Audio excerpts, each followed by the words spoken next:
Hello, I'm Isaac Hayes III, founder and CEO of Fanbase. And right now we're accepting investors in our $17 million round to revolutionize the future of social media. Today, for just $399, you can own 60 shares of stock in Fanbase at $665 a share. Go to startengine.com/fanbase and invest today. While the big platforms have grown too massive and disconnected from their users, Fanbase is building a platform where creators and users truly come first. We've already raised $4.8 million from everyday investors who believe in this vision, and now you can join them. This is your chance to invest in a social media tech company with over 1 million users that is disrupting media by allowing anyone to reach all of their following and monetize their content from day one. The market is changing, big platforms are failing to serve their users, and Fanbase is stepping up to fill the gap. Don't wait until it's too late. Invest now. Invest for yourself and your future. Go to startengine.com/fanbase and own the future of social media.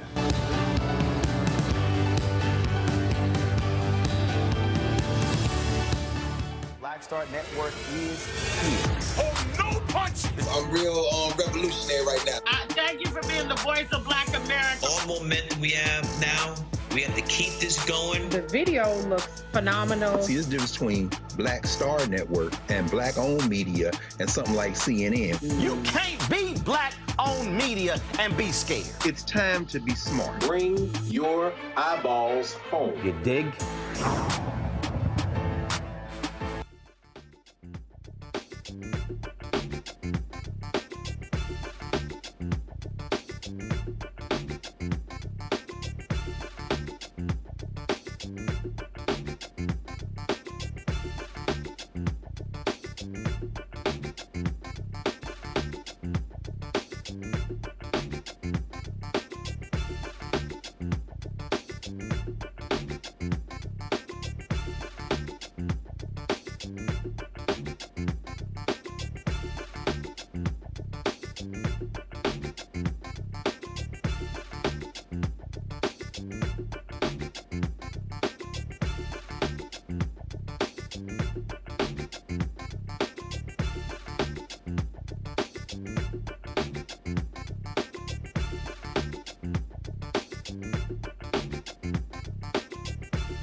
All right, folks, today is Tuesday, January 14th, 2025, coming up on Roland Martin Unfiltered, streaming live on the Black Star Network. The grossly unqualified Fox News anchor Pete Hegseth, who Trump has nominated for defense secretary, was grilled by Democratic senators about his management experience, sexual misconduct allegation, and views on women and DEI in his confirmation hearings. Republicans, what did they do?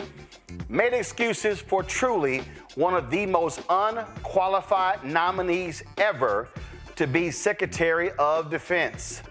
Portions of Jack Smith's report detail why the twice impeached, criminally convicted felon in chief would have been convicted had the DOJ had the guts to prosecute Donald Trump. We'll also show you the video of a black 11-year-old girl who was detained because some New York sheriff's deputies misidentified her as a car thief. Also, Ken Martin, another candidate who wants to lead the Democratic National Convention, will join us. And no, there's no relation to Roland Martin. It's time to bring the funk on Roland Martin Unfiltered on the Black Star Network. Let's go. He's got it. Whatever the miss, he's on it.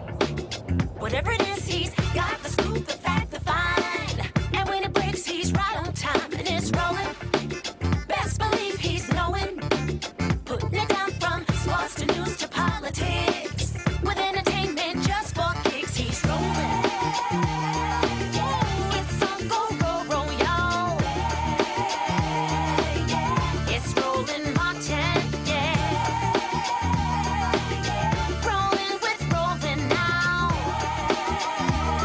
He's funk, he's fresh, he's real, the best, you know he's Roland Martin now.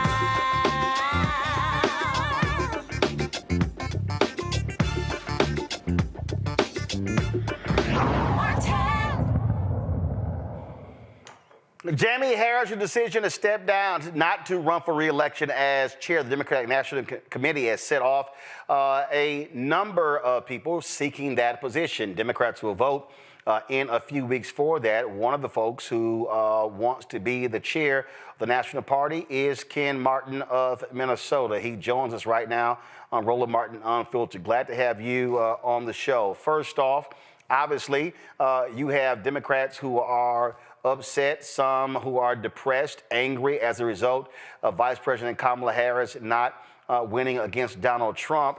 Frankly, I think it's the problem that I have for so many Democrats is they're showing how weak they are. Look, you retain a number of Senate positions. You did not win a couple of races, of course, in Pennsylvania and Ohio. You also almost took control of the House were it not for gerrymandering in North Carolina. So let's start off here. It's not like this party has to completely be up in it. And so what do you see as necessary to win back the White House and win back Congress? Well, first off, Roland, thank you so much for having me. And boy, I loved your intro. And, you know, I know you said we're not related, but you never know. I mean, there's a lot of Martins out there. But let me just say this. Let me get back to business here. You're not wrong, right? This was a close election, 114,000 votes in 3 battleground states that swung our way. And we'd be celebrating President Harris right now, right? 7,000 votes in 3 battleground congressional districts. And we'd be with Speaker Hakeem Jeffries. So this was a very close election. It doesn't change the fact that to so many, this election was a big punch in the gut, right? Because we all believe in that improbable 107-day campaign that Vice President Harris led. We all believe that there was a chance to win this thing and that she was putting us in the best position to do that. We asked her to do, as I said, the improbable during that campaign. We asked her to infuse our party with energy and excitement, and she did that. We asked her to raise the money to help us compete everywhere, and she did that.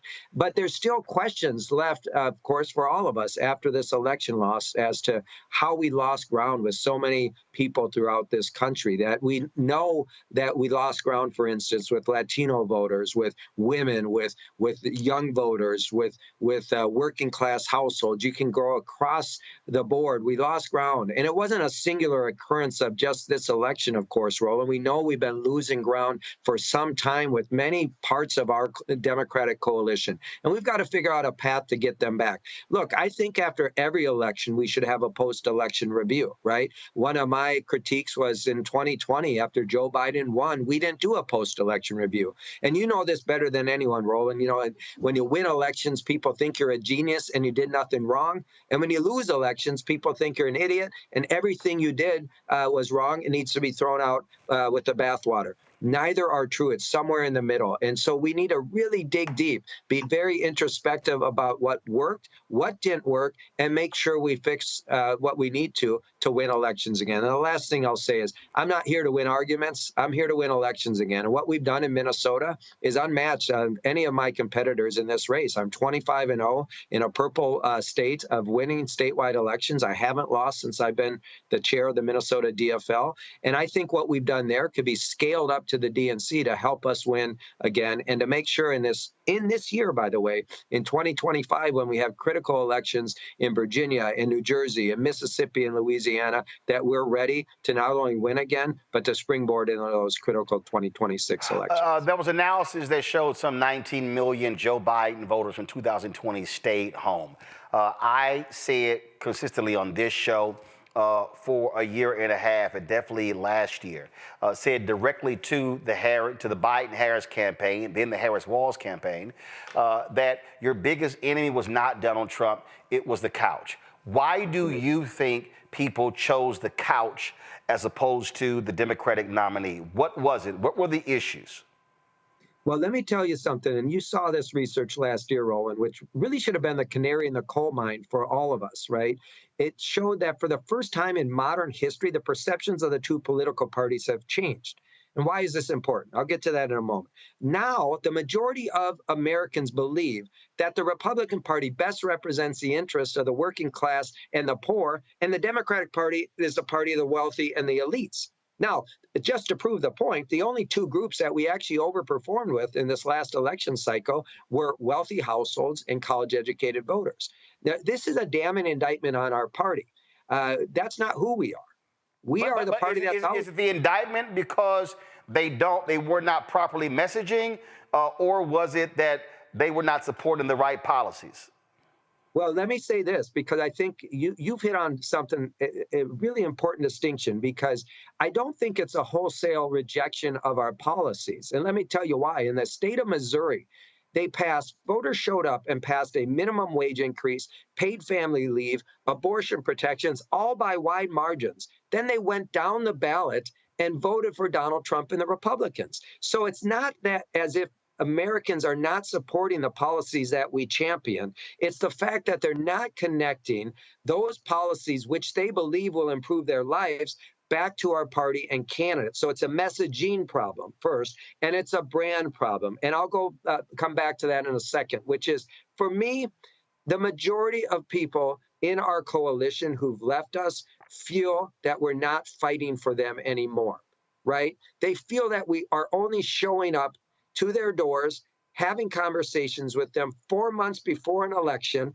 And the only thing we're asking them to do, of course, is to vote for our candidates and our party, which is why I support what we do in Minnesota. We have a permanent campaign where we are communicating with voters all the time. So the first conversation we have with them is not a conversation where we're asking them to do something for our party and candidates. That should be the last conversation we have with any voter. The first conversation we have with the voter has to be listening to them about their hopes, their dreams, their aspirations for their community, eventually building a relationship with them around shared values. And then, like I said, the last conversation should be asking them to help our candidates and our party. We have to get away from the transactional organizing model we have and start earning the trust and building relationships built around shared values with voters again.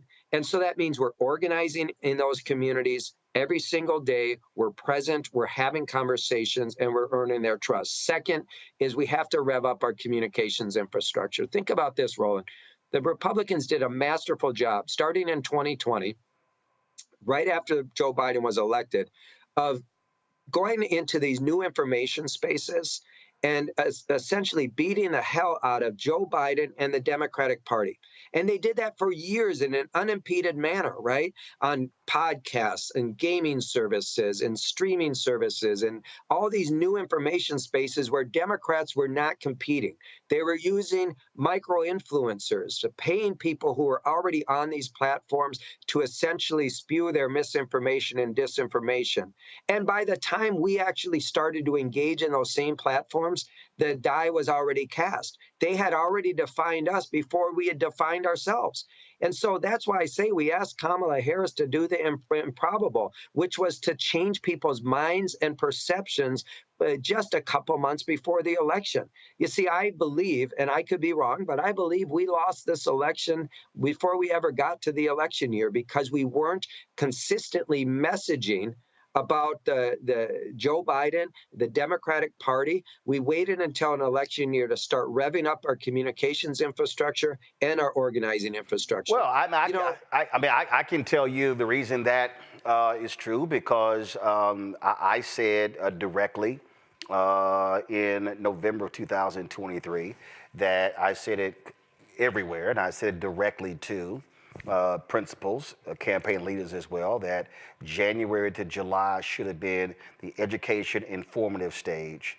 There should have been these town halls all across the country. They should have had mayors and city councilmen, state reps, state senate, and others holding these different events. And now, because I have to inform you before I can get you to register, and then I can't get you to vote unless I get you registered, those things didn't happen.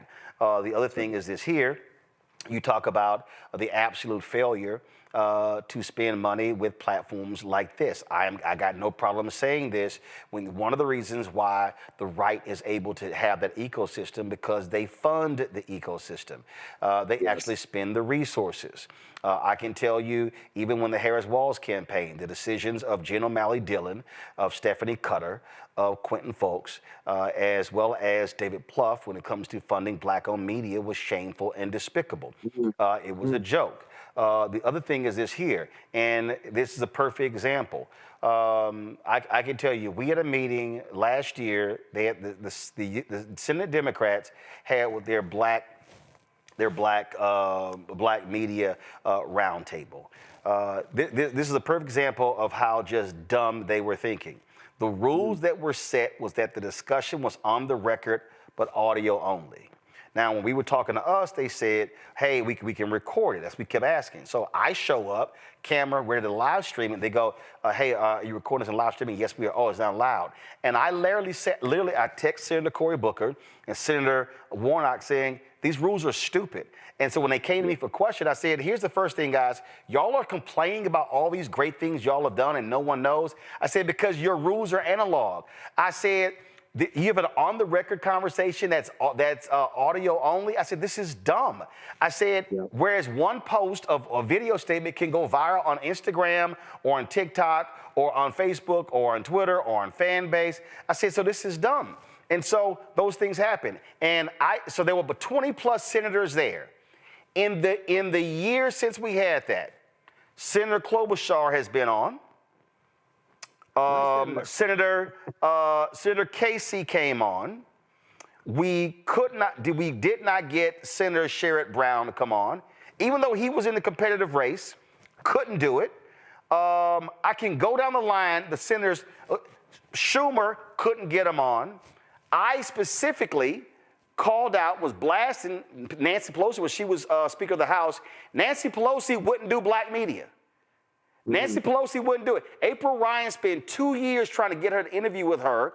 And when I called her out, they finally did the interview with April. April called to thank me, saying, I wouldn't have got it without you. Joe Madison, God rest his soul, had been trying to get her on for several years. And when Joe went on the air, it said, I'm standing with Roland Martin. Pelosi's people were listening, and then they had her on the show the next day. And so part of this thing is, so even on this show, today, we called most of the senators on the Senate Armed Services Committee, and not available, but I guarantee you they're going to run to MSNBC.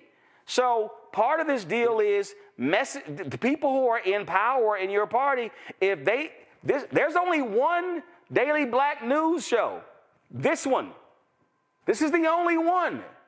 And I don't understand why they're not realizing what's going on, but they want to kill themselves to go to CNN or go to MSNBC. But when you ignore platforms like this and others, yeah, you're going to keep getting your asses kicked. Well, this is the problem, Roland, right? I mean, we celebrated last year. Many people looked at that media spend and the fact that Harris Wall's campaign was outspending Trump 4-1 on broadcast TV. Well, to your point, you know where they were putting their money? They were putting it into podcasts and gaming services and other spaces, right? The reality is that we've got to understand that we are operating on an outdated media environment. Well, where they've understood and are much more sophisticated is that we have transitioned to a space right now. The American public, 40% of the American public say they avoid the news at all costs, right?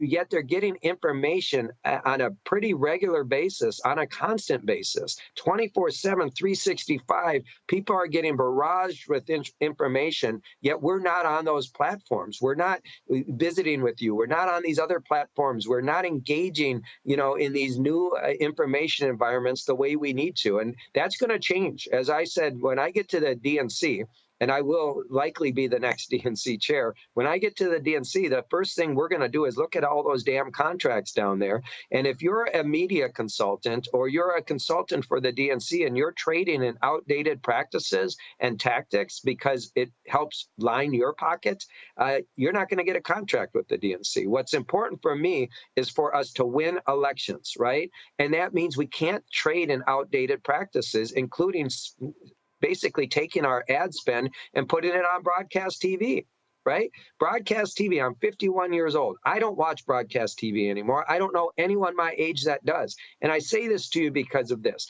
We have an opportunity right now, in this moment, and whenever there's a crisis like this, there's an opportunity. And the opportunity is to shake things up and not do business as usual. Start to realize that we have to reimagine the DNC. And for me, that's what I'm going to do when I'm the next DNC chair. One of the things that my book is, the book came out and it's called White Fear, How the Browning of America is Making White Folks Lose Their Minds. Mm-hmm. A lot of Democrats have been doing all they can, running from the reality of race and how people vote, and how a lot of white voters vote based upon culture and not based upon their economic needs. Biden-Harris administration bent over backwards, did more for unions than any president since FDR, but you had a lot of these union people who still stood up and was backing Trump. And what I've said is when I see these Democrats keep running around, Bernie Sanders keep doing it, and so many others, they keep talking about, oh, the Democrats have lost the working class. No, the Democrats have lost the white working class. The black working class voter still is voting Democratic. Are you willing to have direct, real conversations with white voters about them voting based upon whiteness, about their perceptions of black people getting things, of their fear of a changing demographic? Because I just think that Democrats have been absolutely afraid. I've said this to Obama, to Biden. Look, they tout the Affordable Care Act. The people who have benefited the most from the Affordable Care Act are the sickest, whitest, poorest people living in the reddest states. And so are you willing to literally go to those places and say, hey, look at somebody in the eye and say, you might lose the Affordable Care Act because your Republican senator and your Republican governor don't want to expand Medicaid expansion, and that's why your rural hospitals are shutting down. And so, what kind of fight are you willing to have to battle with people and to be ruthless about it and to challenge them on those points? Because I just think too many Democratic leaders have been afraid to look broke, poor, in many cases uneducated, white conservative voters and challenge them on those points. Well, first off, absolutely. I agree with you spot on. There's a great book, I don't know if you read it, called The Politics of Resentment, which is... I haven't. Yep, Dr. Catherine Kramer out of the University of Wisconsin studied the rural Trump voter after the 2016 election. And I think what you're hitting on is absolutely right. And, for me, I'll just share a couple personal anecdotes. My brother, who's a union carpenter, I also come out of the labor movement, out of the building trades. My brother voted for Obama in 2008 and 2012, and Democrats well before that. He voted for Trump in 2016, 2020, and 2024. My father-in-law, who's a beef cattle farmer in southern Minnesota, the same thing, right? Voted Democrat his whole life and found some appeal with Donald Trump. And so when I talk about what was the appeal? I'm just curious. What was the appeal? I mean, I think for my father-in-law, and it's different than my brother, right? My father-in-law, I'll just share a story. As I asked him, well, why did you vote for Donald Trump? And, thought I would get something around ag policy or farming. He's 85 years old. His family's farmed that land for 135 years. And he starts telling me a story. He says, look, none of my kids, your wife included, want to come home and farm the land. My high school that your wife went to, that I went to, has consolidated now, and I don't have a Friday night football game to go to. The clinic that's in our town that I take my wife to for her health care, I now have to drive 50 miles away to get health care for my wife, right? You go down the list and you start realizing, by the way, as he's saying this, he's feeling like his identity is being taken away from him, that his community is drying up underneath of him, and he feels like no one gives a damn about that. And so along comes a snake oil salesman named Donald Trump saying, well, let's make America great again, right? I believe for him, he had a knot of anxiety. He's 85 years old. He had a knot of anxiety about his future. He should be living carefree, not worried about his future, living out the last days of his life. But this man felt like his identity, his community were changing around him, and no one gave a damn about it. Not just the Democratic Party, but the Republican Party. And again, along comes a snake oil salesman telling him we're going to make America great again. You and I both know what that was code for. Of course. For Dave O'Rourke, he felt like, you know what? Maybe someone actually sees and hears me, right? Which is crazy because more manufacturing was brought back to places like that by Joe Biden than Donald Trump. Right. Donald Trump killed farms with his tariffs. And the thing that Springfield, Ohio, that was a dying city. And here's the thing with immigration. All these people say how they hate immigration, but a lot of these Midwestern towns that have seen population decreases, massive decreases, which means that you don't have home buying, sales tax drop, no property taxes. So then these immigrants come in. There's like, oh my God, our community is changing. Yeah, but you were also dying. So it's as if what they're saying is, hey, we don't want our towns to die. We don't want those black people coming in, or those Mexican people coming in, or those Venezuelans, or those Colombians. We don't want them coming in. So really what they're saying, Ken, is if we had 20,000 white immigrants come in, we're good. I know, it's ridiculous. And I'll tell you, in Minnesota, you look around our state, what's given rebirth and a renaissance to so many small communities, of course, is immigrants. And to your point, the way that I think, look, let me just say this, because I think it's really important. I think we've got to get back to a working class agenda. And it's important to realize, as you know, Roland, that the working class is a multiracial, multi-generational group of black, brown, and white people who are fighting hard, who are working harder than they ever have before and feeling left behind. That's true of rural white voters. That's true of working class voters in the inner city. That's true of working people throughout this country. And I will just say this. I don't disagree that we have to find a way to connect again with people who live in rural parts of this country. You cannot write off an area that might seem red or write off people who may have voted for Donald Trump. There's no such thing as a perpetual red area or a perpetual blue area, right? We have to be willing to talk with voters throughout this country again, which is why I support in my plan an every county strategy.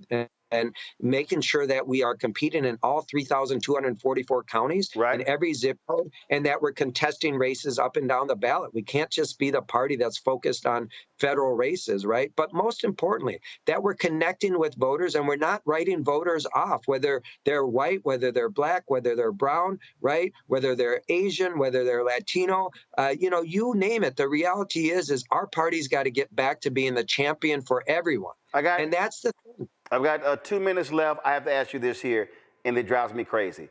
Why are Democrats so damn afraid to use the phrase the poor and the working class?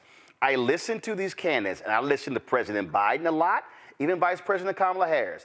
The middle class, the middle class, the middle class, the middle class. The reality is the working poor. Reverend William Barber talks about this all the time, that if Democrats pick up 2 to 3 points among the working poor, they win in every place. But the working poor gets ignored because your Democratic candidates don't even want to mention that. It's always the middle class. And so, again, that has to be a part of this messaging, that you can't just keep talking about the middle class and leaving out the 100 million plus people who are the working poor. Well, you heard me say it earlier.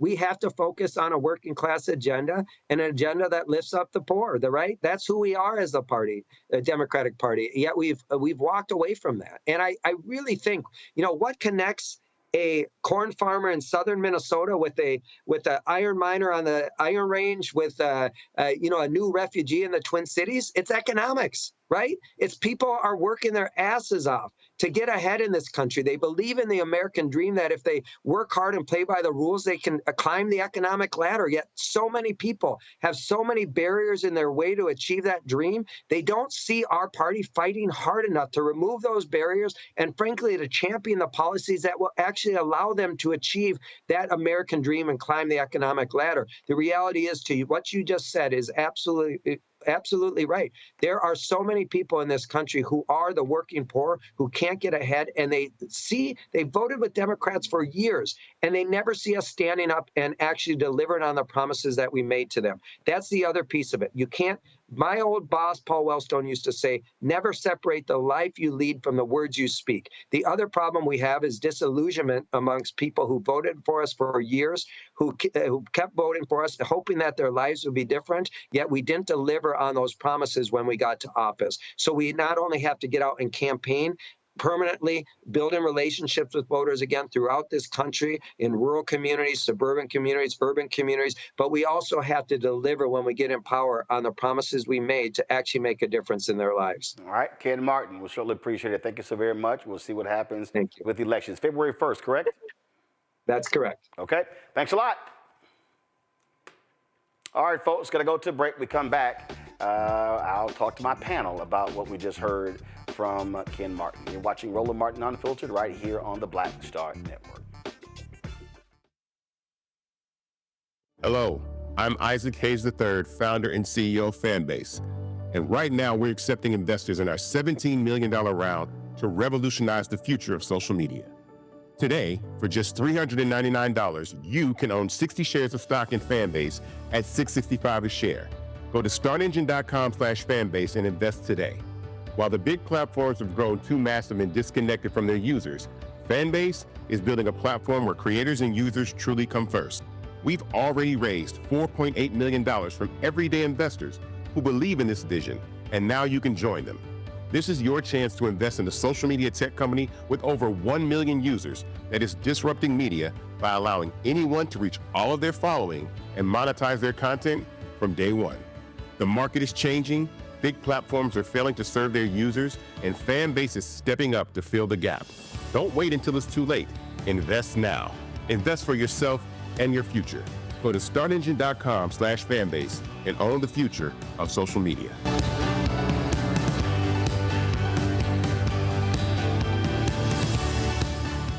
Coming soon to the Black Star Network. Well, y'all, when you're on that stage, or when you're and you're seeing 2 and 3 or 4 generations in the audience, that's got to speak to you about the power of what y'all have become. Oh, most definitely. I think we were doing our show before our tour, before our break, and remember, I was watching this kid. I could not take my eyes off him because he was about 9 or so. He was sitting in the front row with his, over on the right hand side. Yes. I was amazed that this kid knew everything, and I was like tripping to see how many songs this kid actually knew. And he knew them all. And he knew them all. We had to go over there and bring him on stage and take a picture with him, at the end of the show and stuff, because it was just that amazing. It's like, this is crazy. The music travels everywhere, like what Philip was saying, seeing this young kid. Then you hear our songs on commercials, cold commercials. Then you have the younger ones that hear our music in animation.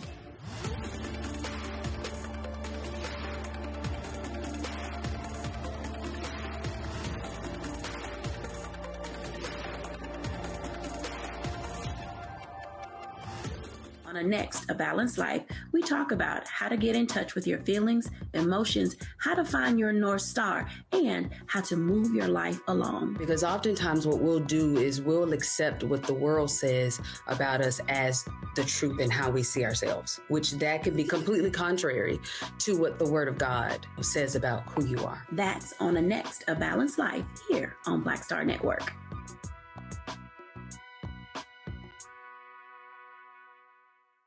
Next on Get Wealthy, with me, Deborah Owens, America's Wealth Coach, women of color are starting 90% of the businesses in this country. That's the good news. The bad news, as a rule, we're not making nearly as much as everyone else. But joining us on the next Get Wealthy episode is Betty Hines.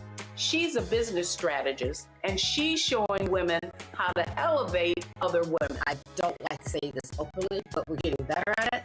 Women struggle with collaborating with each other. And for that reason, one of the things that I demonstrate in the sessions that I have is that you can go further together if you collaborate. That's right here on Get Wealthy, only on Black Star Network.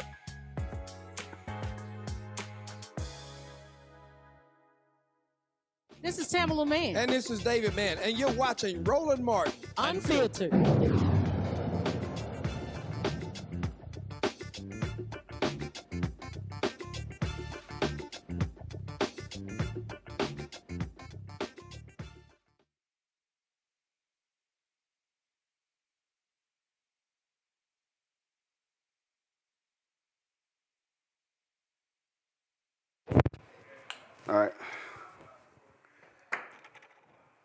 All right, folks, my panel, Dr. Mustafa Santiago Ali, former senior advisor for Environmental Justice at the EPA. Joining us out of Washington, D.C., Dr. Avis Jones-DeWeaver, author of How Exceptional Black Women Lead, Unlocking the Secrets to Creating Phenomenal Success in Career and in Life. It's a long-ass title, Avis. Also the co-founder and editor-in-chief of Max Black's Media from National Harbor, Maryland. Ben Dixon, pastor, political commentator, author of God is Not a Republican, joining us out of Atlanta. Glad to have all three of y'all here. Let's get right into it. I'll start with you, Ben. So this is the second candidate we've had on. We had Martin O'Malley on, Ken Martin. We are working on Ben Wickler. Some of the others, I'm sorry, I'm not wasting my time with Marianne Williamson because she's not a real candidate for DNC chair. Let's just be clear. I just fundamentally believe, Ben, that for a DNC chair, they need a fighter.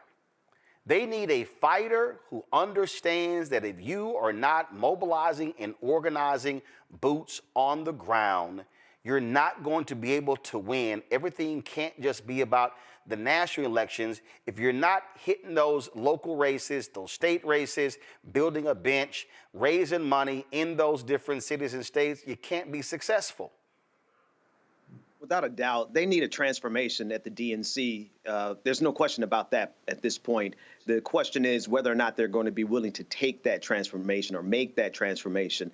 I really appreciated the questions that you were asking him. I wanted to know what are they going to do specifically for the Black community to reach out to the Black community if they're not doing Black media? What are they going to do for the Black male voter population that is severely underrepresented in the Democratic Party? What are they going to do about the consultant problem? They have too many Democratic consultants that run the same playbook. Now, I heard them mention it slightly, but I think that's one of the most prevailing sicknesses in the Democratic Party. They have a set of consultants who get rich no matter what happens in the outcome of the elections, and they continue to fail upwards, continue to get these contracts, continue to hoard over email databases.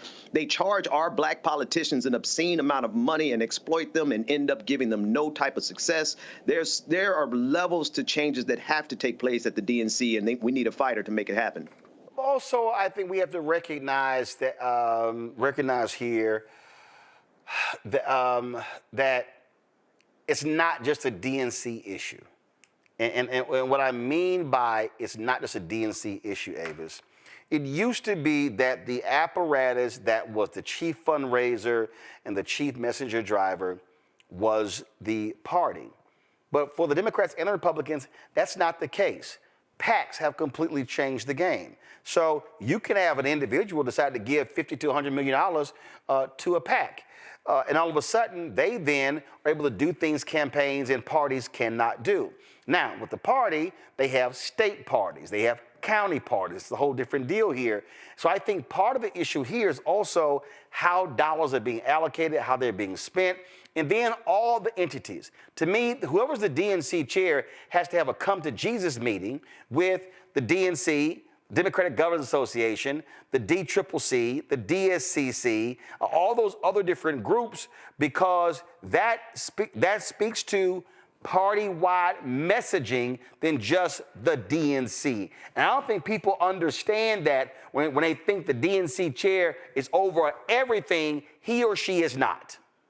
You're exactly right. And this whole issue of it's important, absolutely everything that you just said is absolutely true. It's powerful and important, not just because you want continuity with regards to party-wide messaging. We need a better focus on making sure that we don't just put all our eggs in the presidential basket or in federal election baskets. We need to make sure that we are winning everything from school boards all the way up to state legislatures, all the way up to Congress and the presidency, all of the things. And that has a lot to do with why there has been this disconnect between the messaging of the Democratic Party and what actually gets down to people on the ground. If you have a president, say, for example, maybe pass something that would give people access to health insurance, but then you have state legislators that say, no, not in our state, in states that, honestly, let's just be real, a disproportionate number of Black people live, if we're talking about southern states, Republican-controlled states, then the full impact of that legislation doesn't hit the people that need it most. And that's just one example. That happens over and over and over again. And it's because the Democrats have not invested enough enough in making sure that we are really having not only a 50-state strategy, but a down-up strategy with regards to how we really look to run and win elections. And let's not even get on what's going on with school boards and the attacks against our history and all of that. I mean, that's been very well coordinated. Where is the pushback? Where is our way? Where is our strategy in making sure that our children get the education that they need? It's non-existent. There's a lot of work that the party needs to do. And I hope that they really have some leadership that's going to look at this from every different perspective that needs some deep, deep changes. You know, Mustafa, when we talk about, when Ken Martin talked about the issues for regular and ordinary people, I mean, if we start going down the line, Democrats have actually passed those issues. But I think what they don't seem to not understand is that campaigns are not about issues. Campaigns now are about culture. And by trying to deny whiteness is a part of this, trying to deny that wanting the way things used to be is not a part of this, which is also tied into whiteness, then they're going to keep losing. The Republican appeal is based upon that. But it's also understanding. So, for instance, environmental justice is your lane. To me, they've allowed Republicans to create the idea that climate change issues, bills, proposals, anything dealing with the environment is a bunch of crazy, out of touch, rich people from California and Oregon. I think they have to approach this in, as Joe Madison would say, you got to put it where the goats can get it. They got to look all these, again, broke-ass white conservatives and say, hey, the tornadoes, a lot more frequent now, huh? Guess what? That ain't no Democrat tornado. That ain't no Republican tornado. Oh, guess what? Oh, y'all want conditions on aid going out to California, huh? Because they're Democrats? How about North Carolina, South Carolina, Alabama? When the natural disaster hit, do y'all want conditions put on that based upon your governor's policies? Oh, if y'all want to talk about, let's talk about the air, let's talk about the climate. Go to a place where white people are impacted by polluted rivers and lakes, and then begin to stand and say, tell me that this is not the environment. I just think that what they're doing is Democrats are playing a PhD level, present a thesis in talking to people on issues, as opposed to talking to them on that fourth grade level by which every American newspaper is based on.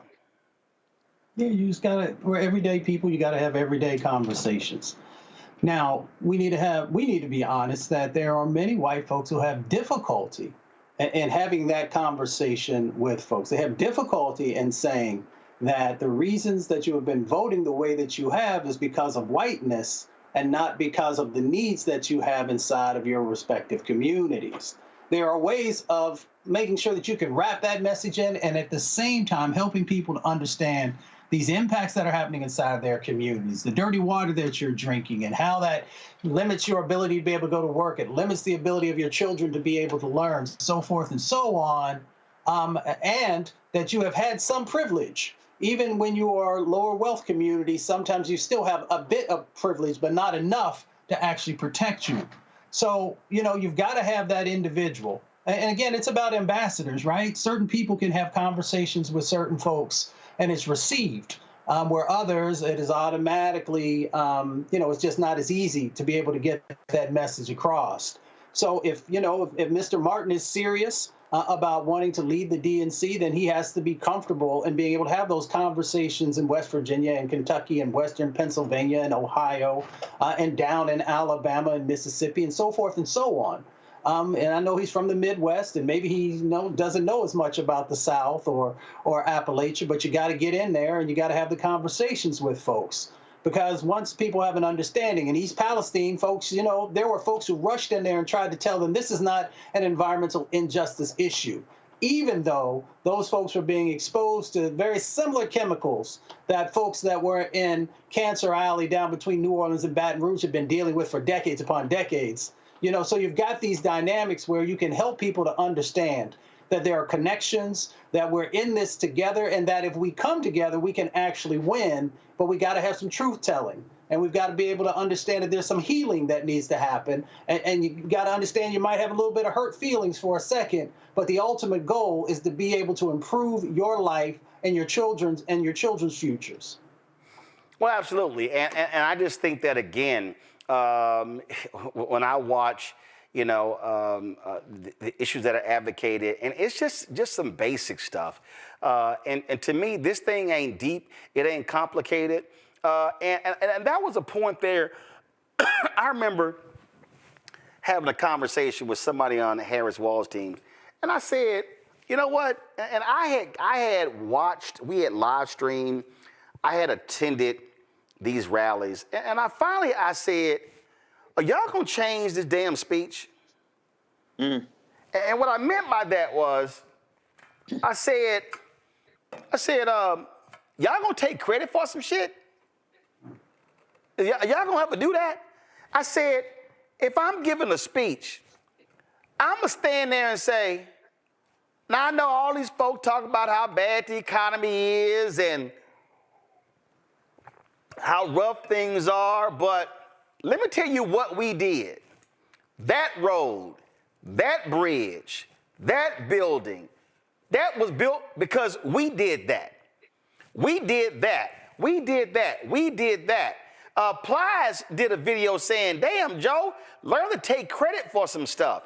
See, this is what I'm talking about. You are going up against somebody, this idiot, who takes credit for stuff that happened that he wasn't even around. And they're just playing a political game, Ben, that no longer exists.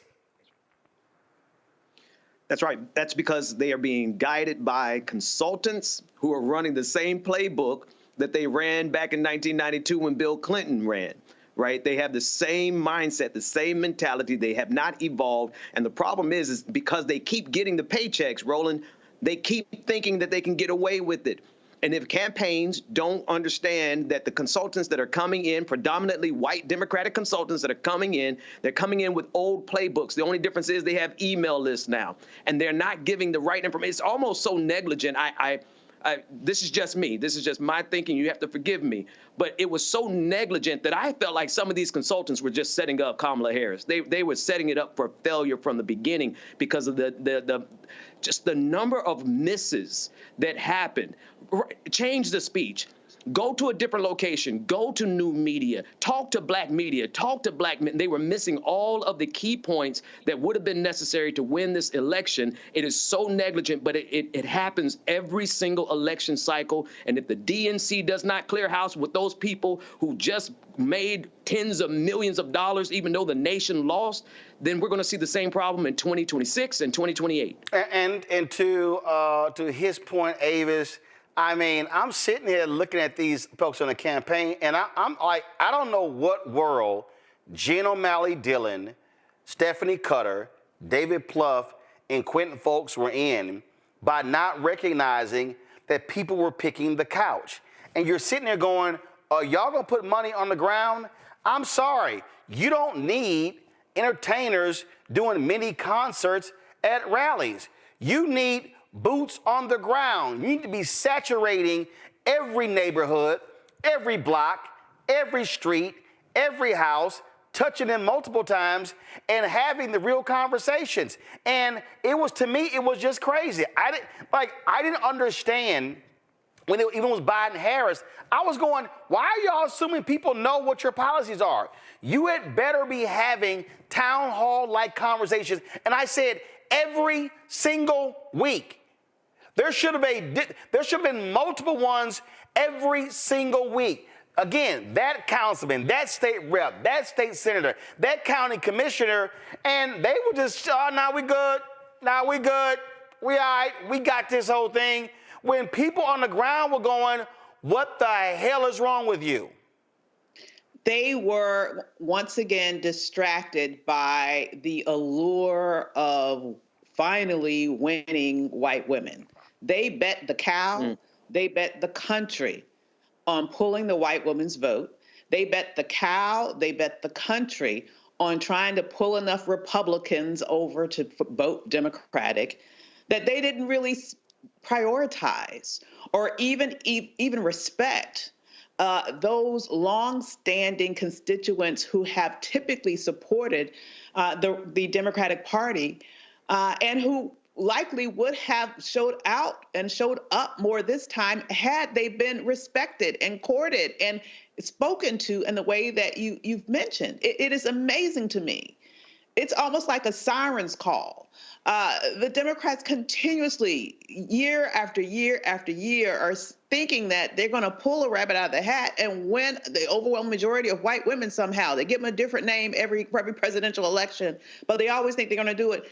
And guess what? They still haven't. In fact, they haven't won the white vote since the 1964 Civil Rights Act. So I wish they would just pull their heads out of you-know-where and get back to reality. And it is insulting, and it is negligence, and it is as if they set her up. Because what really pissed me off, honestly,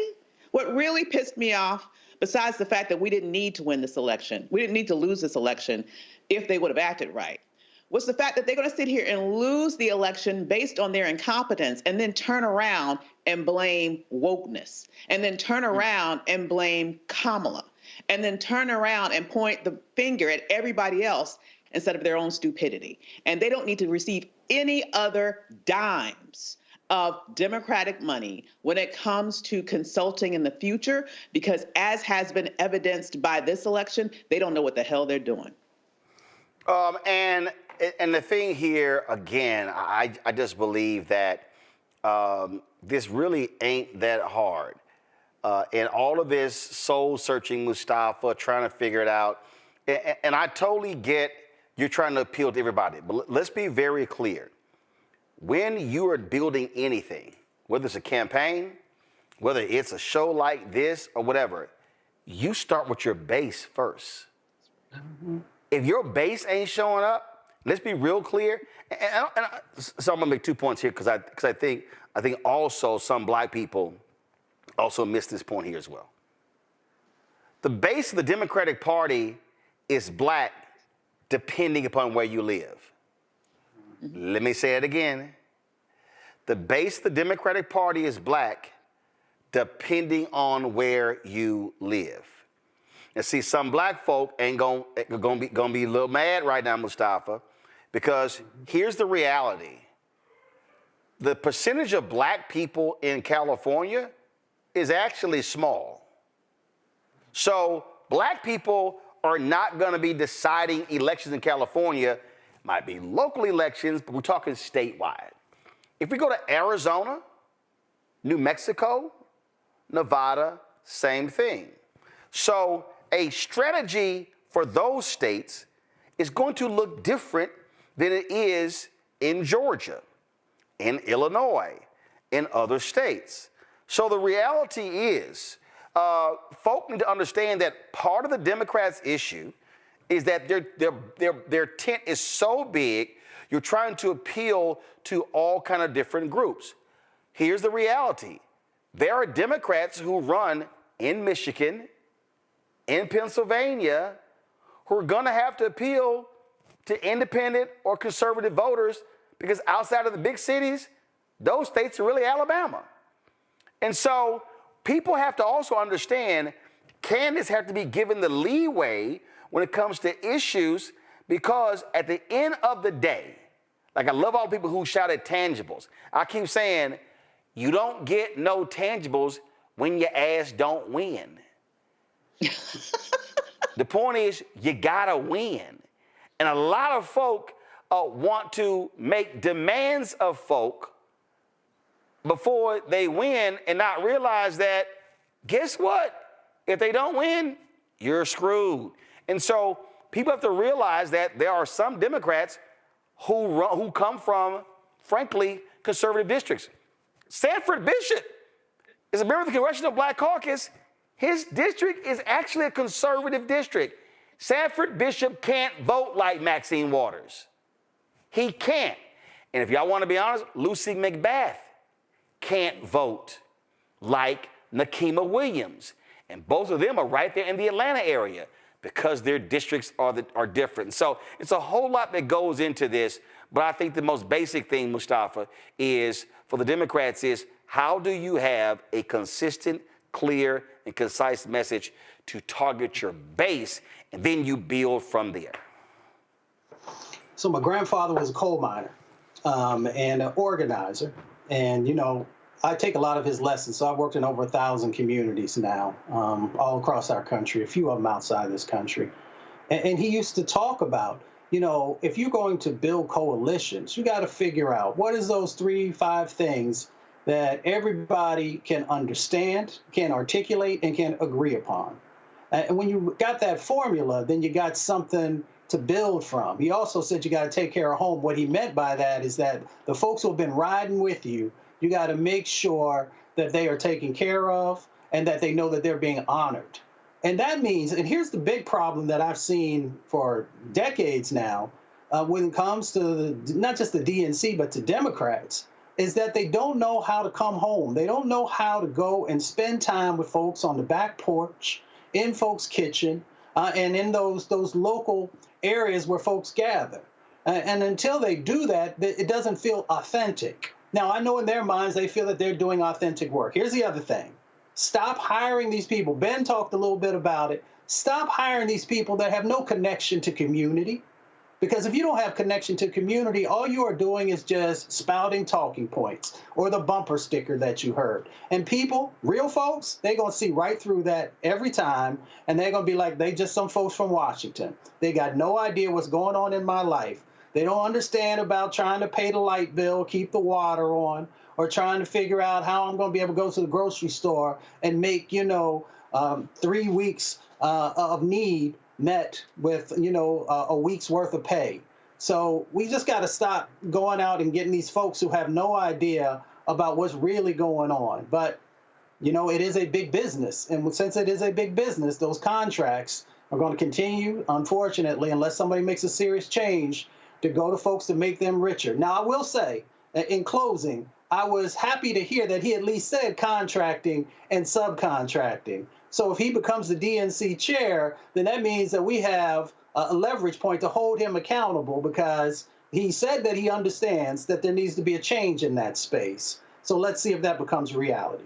Folks, hold tight 1 second. When we come back, fireworks in the confirmation hearing for the grossly unqualified white man, Pete Hegseth. We'll show you some of that. And ooh, damn, did it get a little funky between Congresswomen Jasmine Crockett and Nancy Mace. Mace literally said, yo, Jasmine, you want to swing, let's swing. Oh, I would love to see Jasmine Crockett whoop her ass. Y'all, we gonna show y'all the whole video. Support the work that we do right here on Roland Martin Unfiltered. Join our Bring the Funk fan club. The goal is to get 20,000 of our fans contributing on average $50 each a year. That's $4.19 a month, 13 cents a day. If you want to give us via Cash App, use the Stripe app. Cash App canceled all of our accounts. They changed their rules. They canceled the accounts. And so in order for you to contribute via Cash App, you do it this way. And so this is the QR code, or you simply go to our website to get the QR code there.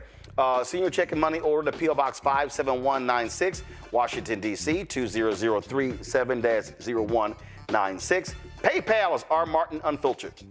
Venmo, RM Unfiltered. Zelle, Roland at RolandSMartin.com. Roland at RolandMartinUnfiltered.com. We'll be right back. What's up, y'all? Look, Fanbase is more than a platform. It's a movement to empower creators, offering a unique opportunity for everyday people to invest in Black-owned tech, infrastructure, and help shape the future of social media. Investing in technology is essential for creating long-term wealth and influence in the digital age. The Black community must not only consume tech, we must own it. Discover how equity crowdfunding can serve as a powerful tool for funding Black businesses, allowing entrepreneurs to raise capital directly through their community through the Jobs Act.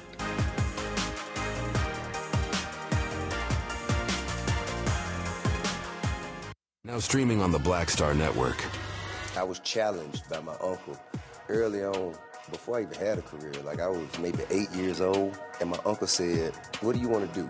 And I told him I wanted to be a rapper. And he said, "Okay, well, I don't know anything about the music business, so what you should do is learn everything there is to know about the music business, and I'll make sure that you have the resources to push you through." And so I went and bought books, All You Need to Know About the Music Business, Hit Me In. I just went and bought a bunch of books and just started reading as a 10-year-old, just reading.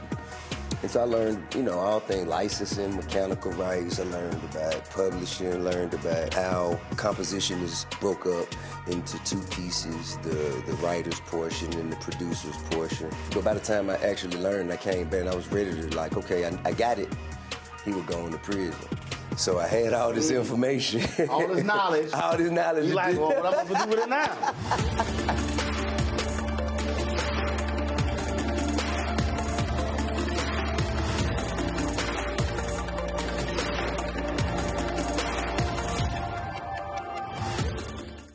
How you doing? My name is Mark Curry, and you're watching Roland Martin, unfiltered, deep into it, like pasteurized milk without the 2%. We getting deep. You want to turn that shit off? We're doing an interview, motherfucker.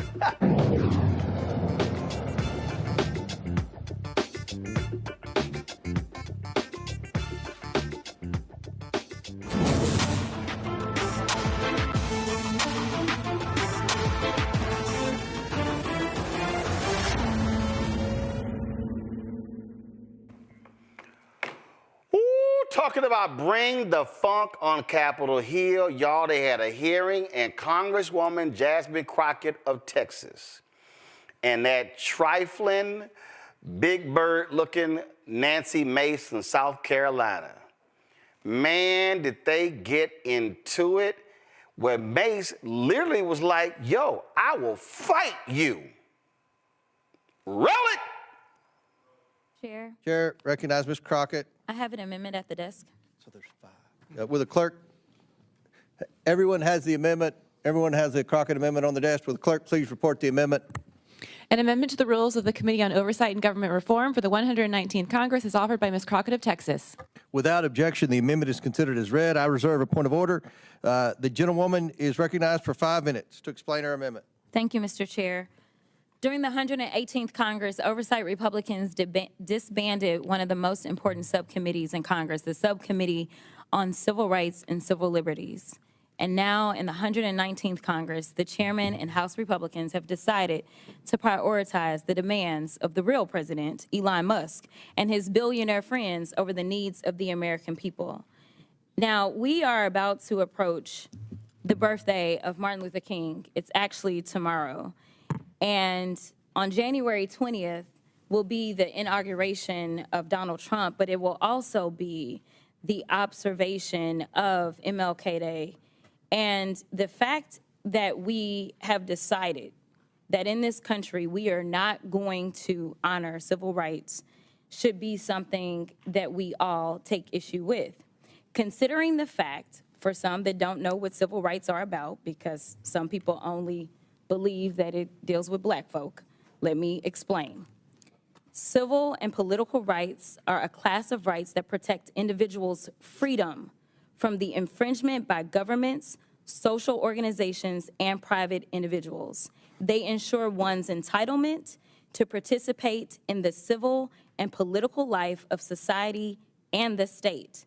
Defined another way, the right to be free from discrimination, the freedom to worship as we choose, the right to vote for our elected representatives, the protections of due process, the right to privacy. If any of that sounds familiar, it is because these are rights that are born out of our Constitution, something that we all supposedly have sworn an oath to, and we swear to not only, we don't just swear to it, we are supposed to protect those rights. Interestingly enough, we just had the funeral of one of our beloved presidents. And I caught a flight to Austin on the day of the funeral. And I had the honor of sitting next to someone who was a little familiar with the White House. That person was Lucy Baines Johnson.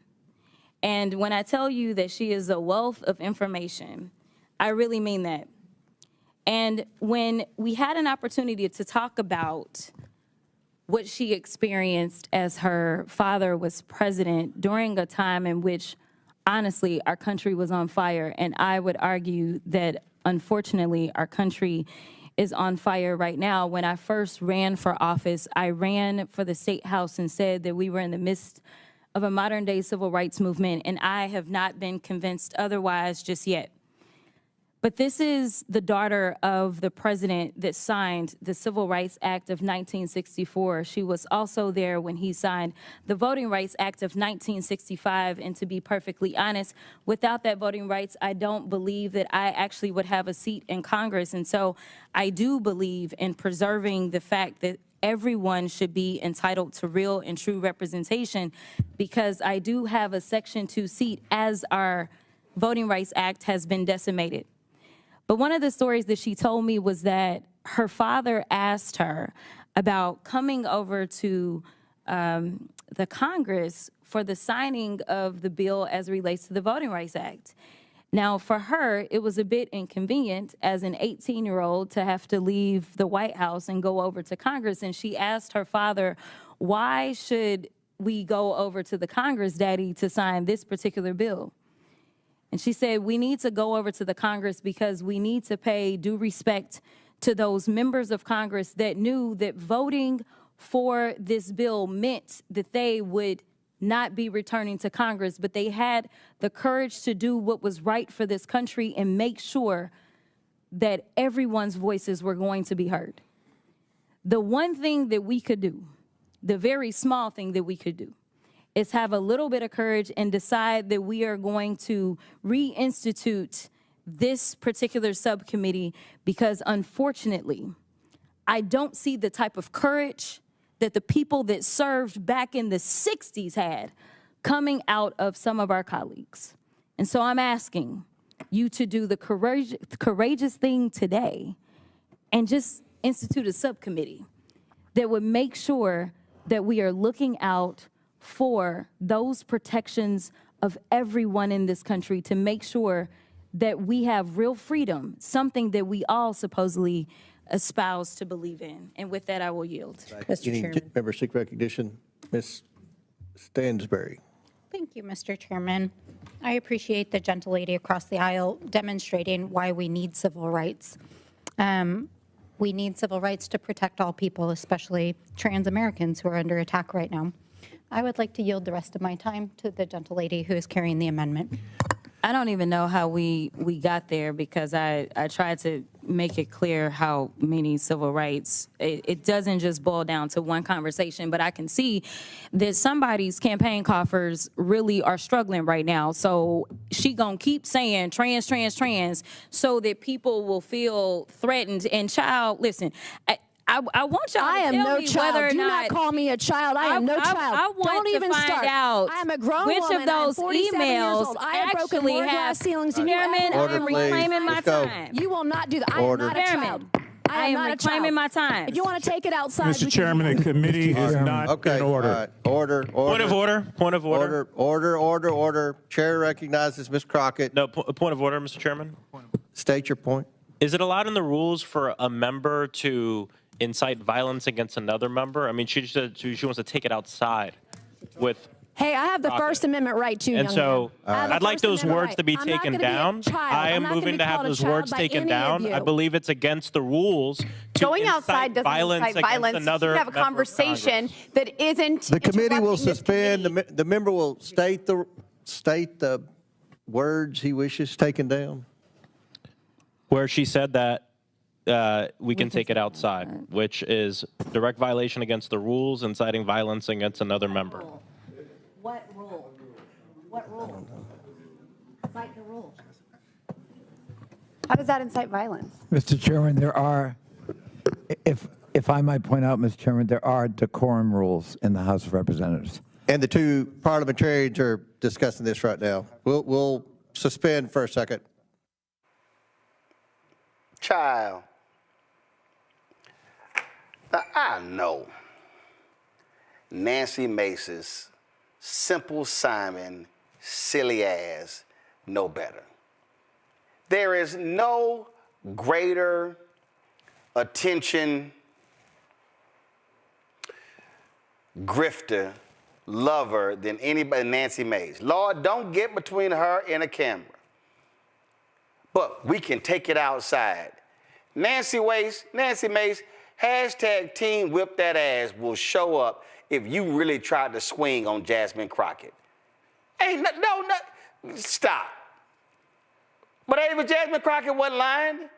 Nancy Mace lost her mind. She was going trans because of an incoming Democratic member of Congress, and she was right because she was just sitting there trying to raise some money.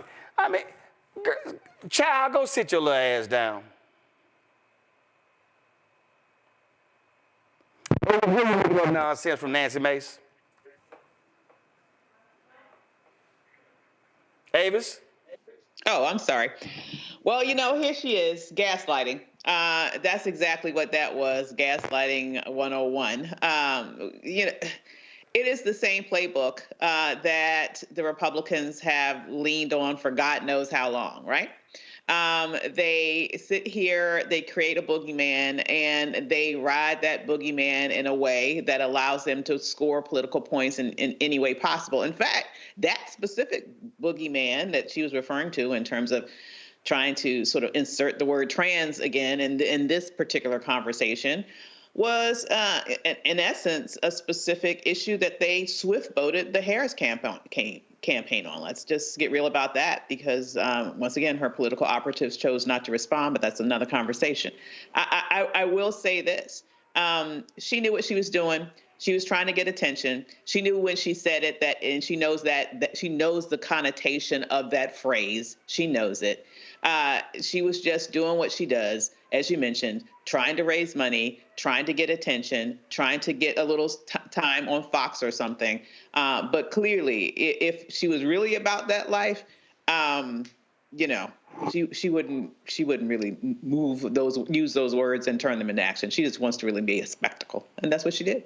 You are dealing with Simple Simons, Ben, on the Republican side, and Nancy Mace, without a doubt, is clearly one of the most horrendous fools when it comes to trying to get attention for herself, and she's shameless about it.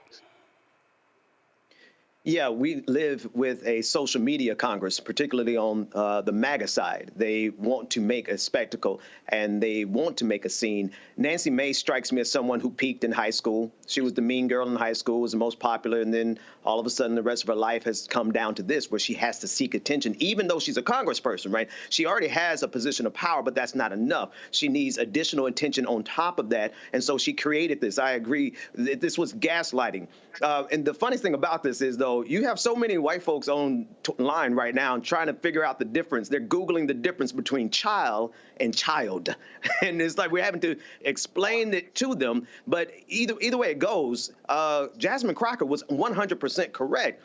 In either way that she used the word, because Nancy Mace is a child. She is the most childish member of Congress, and that's saying a lot when you got Lauren Boebert and Marjorie Taylor Greene there. And so I appreciate Jasmine Crockett, and honestly, Roland, I really appreciate the way you center her in this segment and with that opening graphic, because she's one of the #1 targeted people in Congress right now, and I believe that all black people, all people need to rally behind her and support her in the way that you are.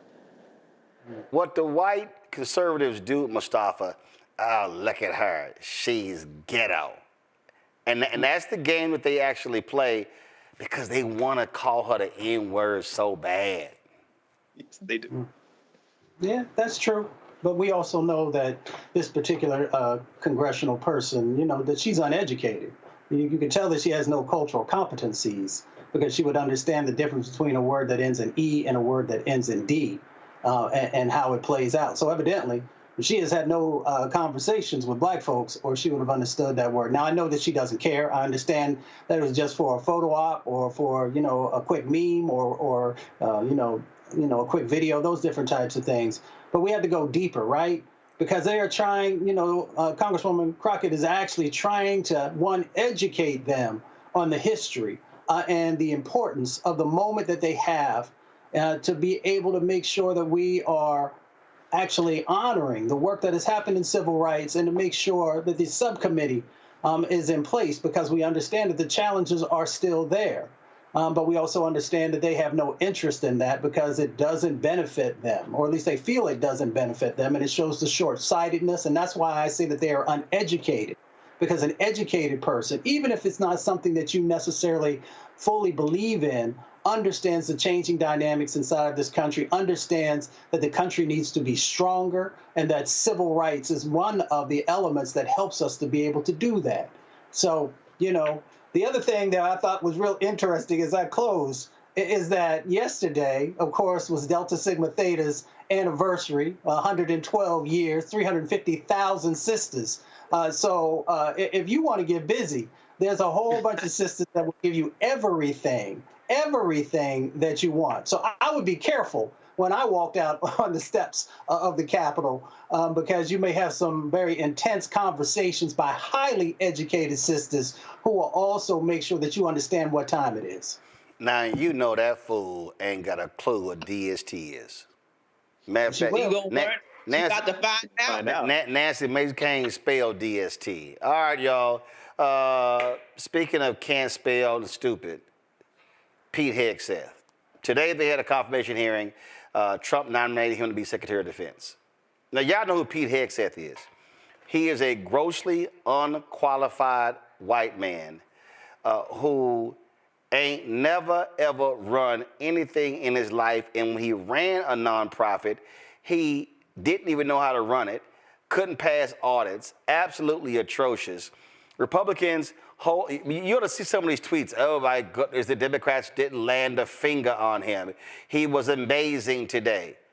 Now that boy showed how he had no business being nominated, and there's no way in hell he has the credentials to lead the largest federal department. Here's some of what transpired today in the hearing of the completely unqualified, but they think he is superior white man, Pete Hegseth. I've never disparaged women serving in the military. I respect every single female service member that has put on the uniform, past and present.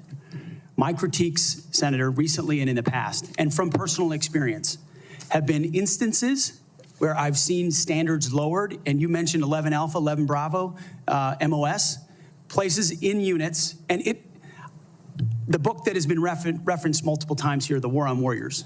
I spent months talking to active duty service members, men and women, low ranks, high ranks, combat arms and not combat arms. And what each and every one of them told me, and which personal instances have shown me, is that in ways direct, indirect, overt, and subtle, standards have been changed inside infantry training units, ranger school, infantry battalions, to ensure that give me one example. Please give me an example. I get you're making these generalized statements. Commanders meet quotas to have a certain number of female infantry officers or infantry enlisted, and that disparages those women. Commanders do not have to meet quotas for the infantry. Commanders do not have to have a quota for women in the infantry. That does not exist. It does not exist. And your statements are creating the impression that these exist, because they do not. There are not quotas. We want the most lethal force. But I'm telling you, having been here for 15 years, listening to testimony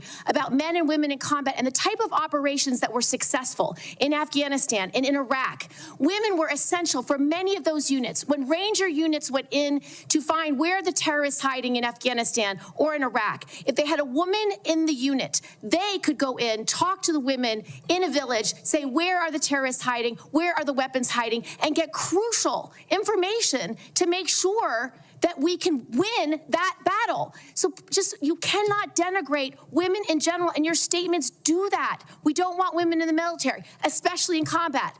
What a terrible statement. So please, do not deny that you've made those statements. You have. We take the responsibility of standards very seriously, and we will work with you. I'm equally distressed you would not meet with me before this hearing. We could have covered all of this before you came here, so I could get to the 15 other questions that I want to get to. So women, you have denigrated. The first one accused you of being a Christian Zionist. I'm not really sure why that is a bad thing. I'm a Christian. I'm a Zionist. Zionism is that the Jewish people deserve a homeland in the ancient Holy Land where they've lived since the dawn of history. Do you consider yourself a Christian Zionist? Senator, I'm a Christian, and I robustly support the state of Israel and its existential defense, and the way America comes alongside them is a great ally. Thank you. Because another protester, and I think this one was a member of Code Pink, which, by the way, is a Chinese Communist front group these days, said that you support. What is the highest level of international security agreement that you have led? And can you name some that the Secretary of Defense would lead? There's three main ones. Do you know? I have not been involved in international security arrangements because I have not been in government other than serving in the military. So my job has been to So no, the answer is, can you name one of the three main ones that the Secretary of Defense signs? You're talking about defense arrangements. I mean, NATO might be one that you're referring to. Status of Forces Agreement would be one of them. Status of Forces Agreement. I've been a part of teaching about Status of Forces Agreements. But you don't remember to mention it? You're not qualified, Mr. Hegseth. You're not qualified. You talk about repairing our defense industrial complex. You're not qualified to that. You could do acquisition and cross-servicing agreements, which essentially are security agreements. You can't even mention that. You've done none of those. You talked about the Indo-Pacific a little bit, and I'm glad that you mentioned it. Can you name the importance of at least one of the nations in the ASEAN, and what type of agreement we have with at least one of those nations? And how many nations are in ASEAN, by the way? I couldn't tell you the exact amount of nations in that, but I know we have allies in South Korea and Japan and in AUKUS with Australia, and trying to work on submarines with them. Mr. Hegseth, none of those countries are in ASEAN. None of those three countries that you've mentioned are in ASEAN. I suggest you do a little homework before you prepare for these types of negotiations. I was pleased when I was contacted on your behalf about meeting before this hearing. I've been on this committee since 2011, and during that time, I voted to confirm 6 nominees to be Secretary of Defense from 3 administrations, 2 Democratic and 1 Republican, the first Trump administration. Every one of those nominees met with me and my Democratic colleagues on this committee before the hearing. So, as you can imagine, I was disappointed when no one ever followed up. When we followed up with your office, you were not able to meet. Do you understand that if you're confirmed to be Secretary of Defense, that you will have a responsibility to meet with all members of this committee, not just Republicans? Senator, I very much appreciate and understand the traditionally bipartisan nature of this committee. Their national defense is not partisan. It should not be about Republicans or Democrats. And so I look forward to working together with you and your colleagues on priorities facing this nation. Yes? I think we would expect that. I want to return to the incident that you referenced a minute ago that occurred in Monterey, California in October 2017. At that time, you were still married to your second wife, correct? I believe so. And you had just fathered a child by a woman who would later become your third wife, correct? Senator, I was falsely charged, fully investigated, and completely cleared. So you think you were completely cleared because you committed no crime. That's your definition of cleared? You had just fathered a child 2 months before by a woman that was not your wife. I am shocked that you would stand here and say you're completely cleared. Can you so casually cheat on a second wife and cheat on the mother of a child that had been born 2 months before, and you tell us you were completely cleared? Senator, how is that a complete clear? Senator, her child's name is Gwendolyn Hope Hegseth. And she's a child of God, and she's 7 years old. And she was, and you cheated on the mother of that child less than 2 months after that daughter was born, didn't you? Those were false charges. Well, it was fully investigated, and I was completely cleared. And I am so grateful for the marriage I have to this amazing woman behind me. You've admitted that you had sex at that hotel in October 2017. You said it was consensual, isn't that correct? Anything... You've admitted that it was consensual, and you were still married, and you just had a child by another woman. Again, how do you explain your judgment? Completely false charges against me. You fully investigated, and I was completely clear. You have admitted that you had sex while you were married to wife 2 after you just had fathered a child by wife 3. You've admitted that. Now, if it had been a sexual assault, that would be disqualifying to be Secretary of Defense, wouldn't it? It was a false claim then and a false claim now. If it had been a sexual assault, that would be disqualifying to be Secretary of Defense, wouldn't it? That was a false claim. So you talking about a hypothetical. So you can't tell me whether someone who has committed a sexual assault is disqualified from being Secretary of Defense? Senator, I know in my instance, and I'm talking about my instance only, it was a false claim. But you acknowledge, and it was but you fully acknowledge investigated. that you cheated on your wife and that you cheated on the woman by whom you had just fathered a child. You have admitted that. I will allow your words to speak for themselves. You're not retracting that today. What's the largest number of people you've ever supervised or had in an organization in your career? Not 3 million. Senator. No, I don't expect that. No one, very few people have ever had that experience, but how many? It's a straight up question. I think we had over 100 full-time staff at Concerned Vets for America, roughly, with thousands of volunteers. So 100 people. I was also a headquarters company commander, which would have been that's fine. a couple of hundred. Nothing remotely near the size of the Defense Department. Right. I would acknowledge that. Actually, not remotely near even a medium-sized company in America, let alone a big company in America, especially a major corporation. And we're hiring you to be the CEO of one of the most complex, largest organizations in the world. We're the board of directors here. I don't know of any corporate board of directors that would hire a CEO for a major company if they came and said, you know, I supervised 100 people before. They'd ask you, well, what kind of experiences you had? We need innovation. Can you give me an experience or your actual experience of driving innovation in an organization? Give me an example of where you have done that. Oh my goodness, Senator, absolutely. At Concerned Veterans for America, we created the Fixing Veterans Healthcare Task Force, a bipartisan task force that had never been done before, to create policy, to drive policy change on Capitol Hill that organizations fought ferociously against. We got the VA Accountability Act passed and the Mission Act passed in a way that a nonprofit of our size, veterans organization, has never done. And that is testified in all the letters that we put forward to the committee, which are on the record. I have limited time. Thank you for that. Give me an example of where you've driven down cost. I've heard the examples that Senator Blumenthal gave. The cost was a real problem for you in your 50-person organization that you actually raised a lot less than what you actually spent. Did you drive costs down? If in a 50-person organization, let me tell you, we've got to drive costs down dramatically in an organization of 3 million people and hundreds of billions of dollars. You don't have that experience that you can talk about. To me, this is, or acquisition reform. Acquisition reform, you bring that up. Have you had experience in acquisition reform? I've written about and studied on acquisition reform. Have you actually done it? Because what we need in the hands of our warfighters better change, because we're not doing it well right now. It better, and we need people who have experience actually doing that. You know, you talk about standards. Again, I'm going to go back to a CEO of the most complex organization in the world. I don't think there's a board of directors in America that would hire you as a CEO with the kind of experience you have on your resume. You talk about standards. You talk about raising or lower, we have a problem of standards in the DOD, and we have to raise standards for the men and women who serve. Do you think that the way to raise the minimum standards of the people who serve us is to lower the standards for the Secretary of Defense? That we have someone who has never managed an organization more than 100 people is going to come in and manage this incredibly important organization and do it with a professionalism and has no experience that they can tell us that they have actually done that?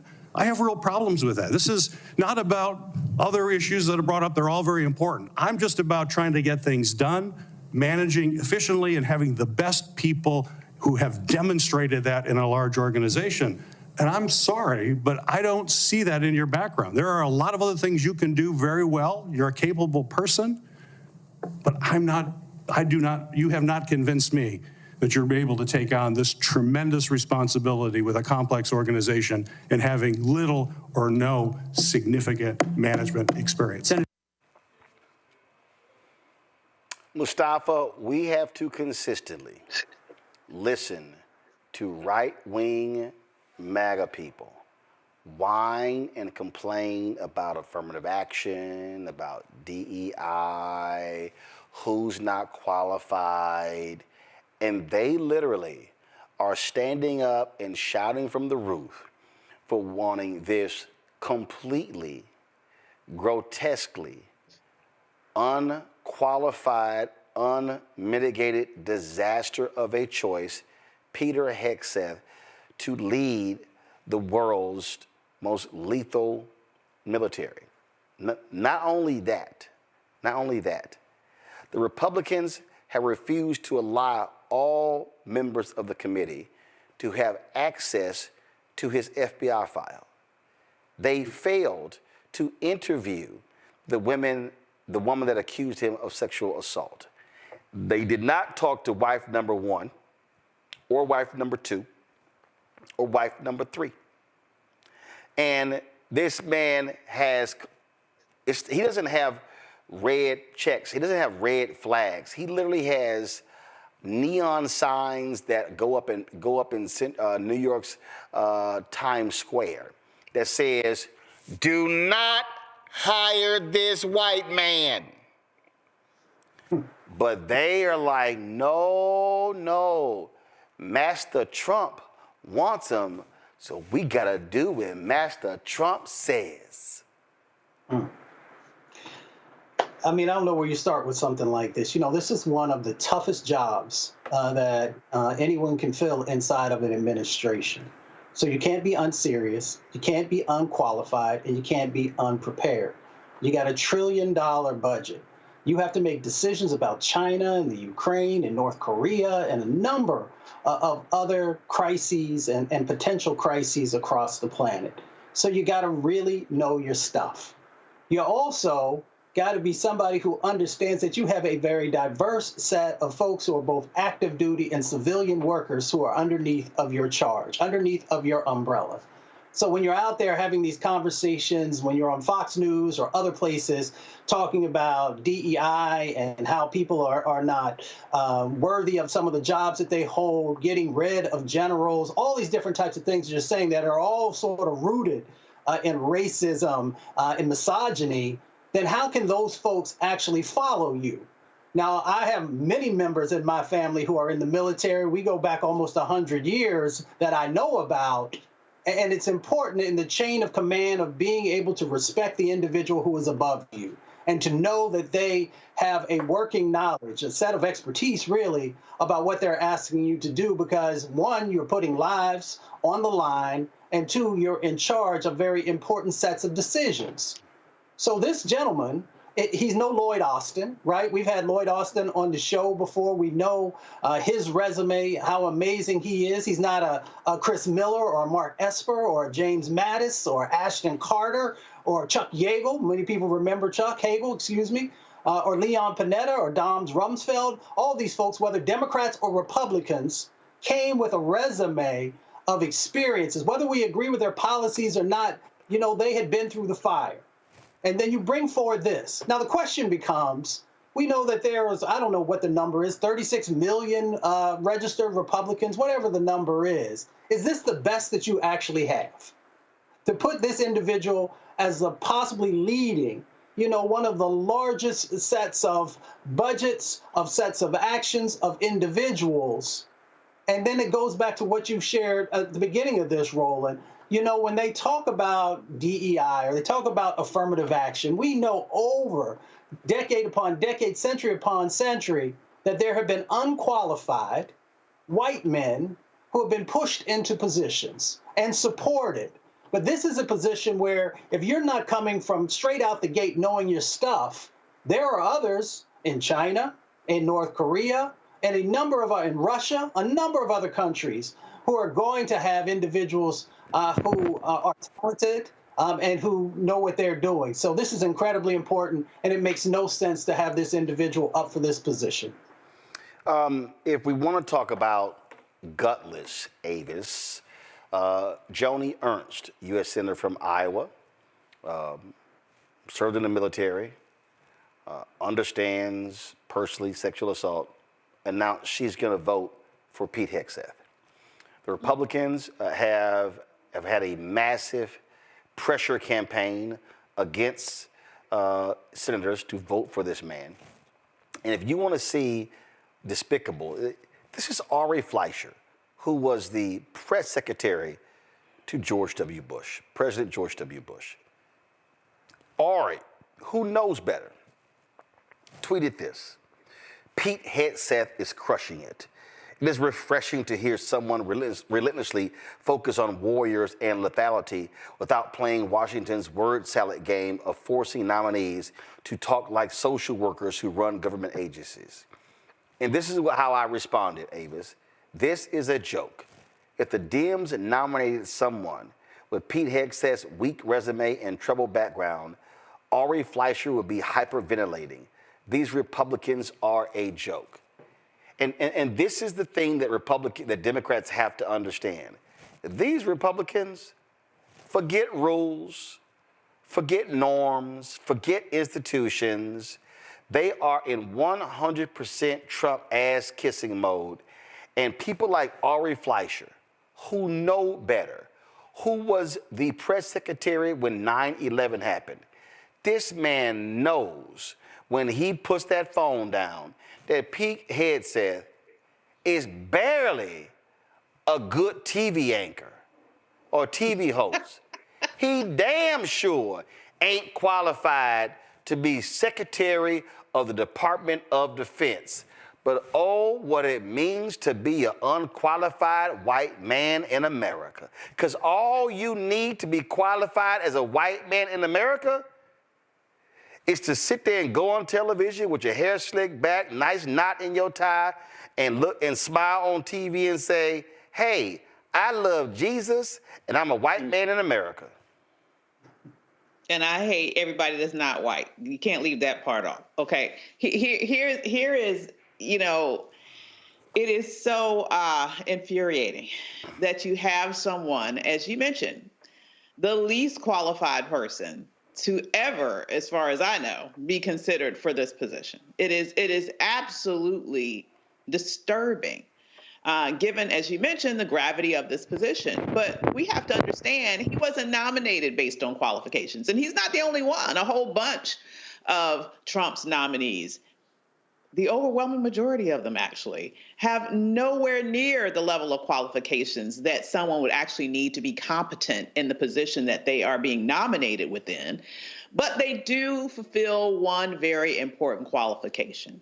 And that most important qualification is they will do whatever the hell Donald Trump wants them to do. That is the only qualification that anybody cares about. This is why the Republicans will vote for someone who is clearly unqualified, because that's what Donald Trump wants. And they don't want President Musk to fund people to run against them. So they're going to go and do whatever Donald Trump, the felon in chief, wants to be done. Okay. And this is what we're left with. It is infuriating because at the same time that he is extremely unqualified, he has the unmitigated gall to sit there and talk about wokeness. He has the unmitigated gall to sit there and allude to quotas that don't exist. He has the gall to sit there and talk about, the issue of DEI as if it is such a horrible thing. And the reality is, the reason why there is such a backlash to DE&I is because the existence of that puts a kink in the plan of his reality. Because without that, and prior to that, the norm was to have unqualified white men hogging everything or anything. There was no need to have this discussion, right? And so now he has to, he's in this space, he's completely unqualified, and he has the nerve to sit here and talk about other people's qualifications. It's the height of hypocrisy. But once again, it really is America going back to maybe when they believe it was great, because that's certainly a harbinger of that era. The thing here, again, being that they love to, people have been trashing the white fire chief in Los Angeles. Well, woman, okay? And then I saw that ignorant fool Megyn Kelly complaining that the two underlings under her were also lesbians. And so, oh my goodness, we got these, we got 2 white women and 1 black woman, all 3 lesbians. Lord, what the hell are we gonna do? And then they want to sit around and they want to yell who's ignorant, who's incompetent, who has no business being here. And they love saying this stuff about black people. They call Vice President Kamala Harris a DEI hire. So I got no problem saying it. Pete Hegseth is an unqualified white man, and they are chomping at the bit. Then you got Will Cain at Fox News. He just been riding for his boy. But Will Cain is a perfect example. It's no shock Will Cain supporting Pete Hegseth. Will Cain was an unqualified white man when he got a job at ESPN. He only got a job at ESPN because his agent was one of the biggest agents in the business, and so he basically told ESPN, take my boy. That's all that is. And Fox News just gave Will Cain his own show at 4 p.m. when Neil Cavuto retired. So again, Fox News is filled with unqualified white men who love to talk about other folk not being qualified. That's the entire season we're living in, and I don't think, well, that's been the American experiment the entire time. We are living at the apex of this, where now the most unqualified person in the history of ever being considered for the position of Secretary of Defense, Pete Hegseth, who's also a philanderer, who's also known to be a public drunk, who's also credibly accused of sexual abuse. This is who they are lifting up, and they are saying, you're going to take this, America. I would hope that white people would be able to see how much of a scam white supremacy is, but I'm not putting any stock in that because we made that mistake in the 2024 election. I think that they're going to continue to do this until they ultimately destroy the United States of America. There was an excellent point made that it takes the caliber of leadership and the qualifications for you to get the type of respect that you deserve. And what they're doing with Pete Hegseth, they don't care if he doesn't get any respect. What they care is that he is going to carry out every order of Donald Trump, whether it's constitutional or not, as he was unable to answer that question today. If Donald Trump or if anyone gives him an unconstitutional order, would he carry it out? And he could not answer that. So that lets us know not only are they smearing this in our faces, bringing him, and when you compare resumes to Lloyd Austin, you really kind of have to laugh at just how pathetic this man is. But when you consider his job is to do anything and everything Donald Trump tells him to do, well, of course you want someone who is inexperienced and who isn't loyal to the United States or the military, but loyal to Donald Trump. And what is truly amazing to me, which I found to be absolutely hilarious. And I just got to play this clip because not only was it a lie, not only he sounded like a fool, but he lied on former Republican and Democrats who have been Secretaries of Defense. Listen to this, y'all. Now, it is true and has been acknowledged that I don't have a similar biography to defense secretaries of the last 30 years. But as President Trump also told me, we've repeatedly placed people atop the Pentagon with supposedly the right credentials, whether they are retired generals, academics, or defense contractor executives. And where has it gotten us? He believes, and I humbly agree, that it's time to give someone with dust on his boots the helm. Gotta stop right there.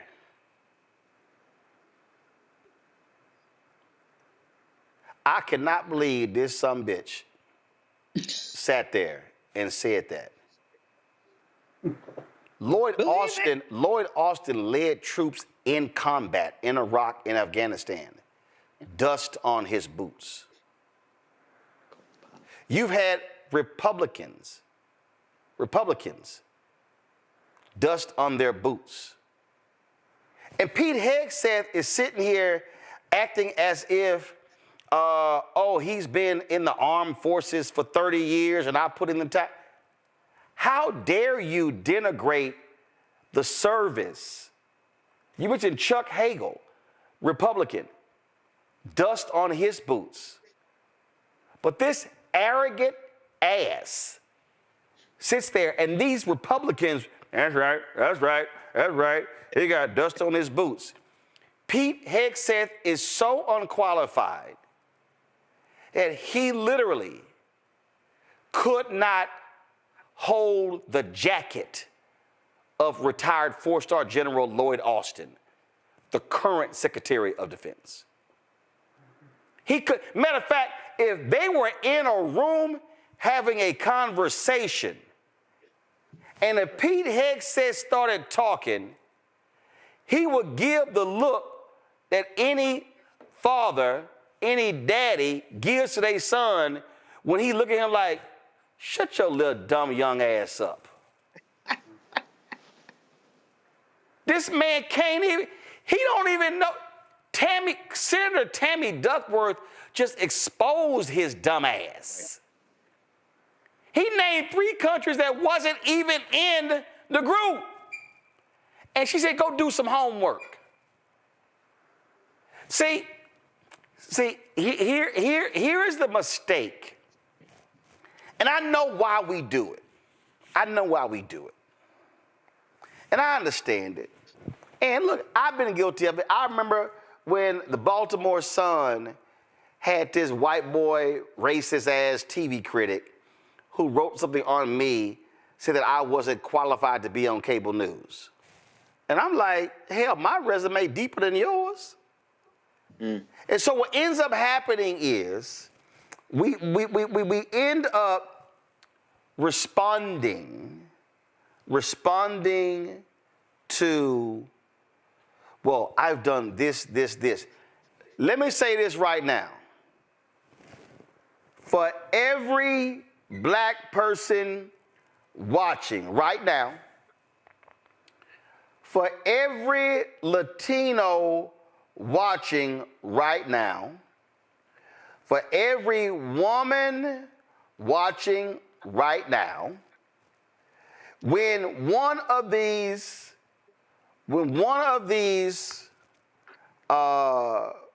ignorant, dumb, nonsensical, trifling MAGA fools, when any of them have the audacity to question your resume, that's right, to question whether you have, how did you get into this college? How did you get into this university? How were you able to get this job? I want all of y'all to do exactly what I would do when they say that, which is, quote, the great Della Reese. Sorry about the inconvenience. Thanks, Joe. Thank you, Thank you, Joe. Thank you. Kiss my entire ass.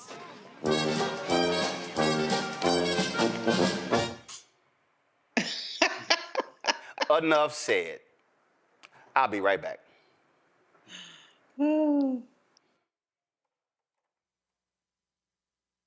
Coming soon to the Black Star Network. But y'all, when you're on that stage, or when you're and you're seeing 2 and 3, 4 generations in the audience, that's got to speak to you about the power of what y'all have become. Oh, most definitely. I think we were doing our show before our break, and remember, I was watching this kid. I could not take my eyes off him because he was about 9 or so. He was sitting in the front row with his, over on the right-hand parents. side. Yes. I was amazed that this kid knew everything, and I was like tripping to see how many songs this kid actually knew. And he knew them all. And he knew them all. We had to go over there and bring him on stage and take a picture with him, you know, at the end of the show and stuff, because it was just that amazing. It's like, this is crazy. You know, the music travels everywhere, you know, like what Philip was saying, seeing this young kid, then you hear our songs on commercials, cold commercials. Then you have the younger ones that hear our music in animation.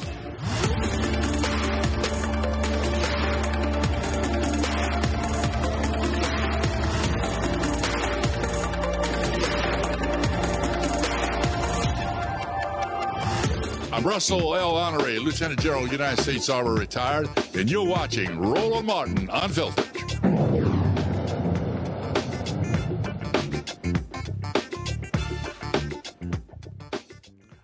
A disturbing encounter took place between an 11-year-old black girl and deputies from a New York sheriff's office. The young girl was walking home from school when a deputy from the Onondaga County Sheriff's Office approached her and claimed she resembled a suspect wanted for stealing, watch this, y'all, a car. Fortunately, her friend was quick thinking and began recording the incident. The girl's mother later shared the 7-minute video clip on her Facebook page. We contacted the child's mother as well as the county sheriff's office for comment. They did not respond for our request. Here is some of this video.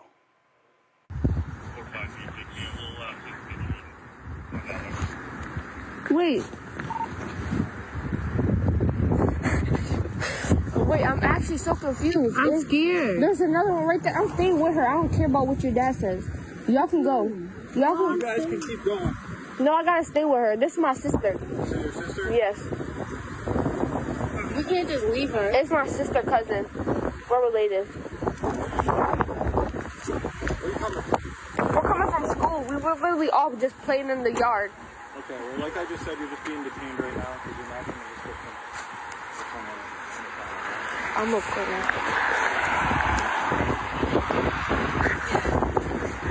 You gotta find us a picture of that Jason. It's not you, you're good. So we're wearing the exact same thing you're wearing. They stole a what? Car. Oh. She can't drive. What do you mean? Most kids can't drive and they're still out here stealing cars. That's a 6th grader. Yeah. I got 12-year-olds driving those Kias in Hyundais. Oh. Wait, was it a yellow car? Angela. No, it wasn't yellow. What color was it? Black. Oh. It was, what type of car was it? It was a Kia. Yeah. Bro, it was one of them Kia boys. Kia girl. What? Brighton Academy. Brighton Academy? Yeah. Yeah, that school right there.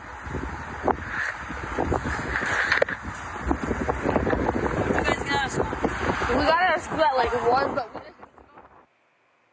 How in the hell you gonna? Okay, this is why I'm confused. How you gonna accuse an 11-year-old girl for stealing the car? Where the car?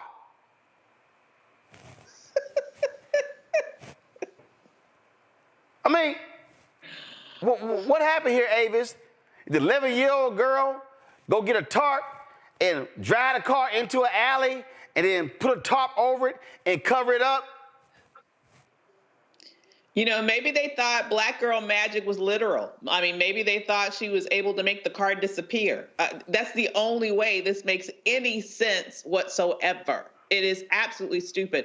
I have to say, I sometimes see this feed on Instagram that shows little clips of completely useless police occurrences. And this would certainly fit in that feed because that absolutely makes zero sense. I am hoping that her parents have their lawyer on speed dial right now because thanks to their stupidity, she needs to have her entire college education and beyond paid for by that specific locality's government for the harassment that she felt and whatever emotional damage may come as a result. This is just dumb, Mustafa. 11-year-old girl? How you accuse an 11-year-old girl of stealing the car? The same way because they don't see our children as children. And in many times they don't even see them as humans. You know, we see this play out time and time again, you know, where we have law enforcement that oversteps, that doesn't think things through. They could have very easily asked the little girl, where do you live? And made sure that they went to her mother's house or father's house or family's house and asked whatever questions they wanted to there. But it really boils down to, and I know it's hard for some people, not our folks, but other folks who often see these situations, they don't really understand that through many eyes of law enforcement, they just don't see our kids as children. They see them as potential criminals or as folks who need to be checked. So we got a lot of work that still needs to happen And I don't want to just say it on training, because we always want to talk about training law enforcement. It's deeper than that. There's some psychological work that has to happen also. So I'm gonna stop there, because this kind of stuff just gets me heated, and that's not where we need to be. We need to be strategic. Her parents, as Avis said, need to make sure that they have legal representation, because these types of things are not going to stop as long as officers are not, held accountable for their actions, just like they try and hold other people accountable for theirs. Lord, these people are just dumb as hell. All right, then. Mustafa, Avis, Ben, I appreciate y'all being on today's show. Tomorrow, folks, I'm going to get into Jack Smith releasing his report against the twice impeached, criminally convicted felon-in-chief Donald Trump. That's what he will be called on this show.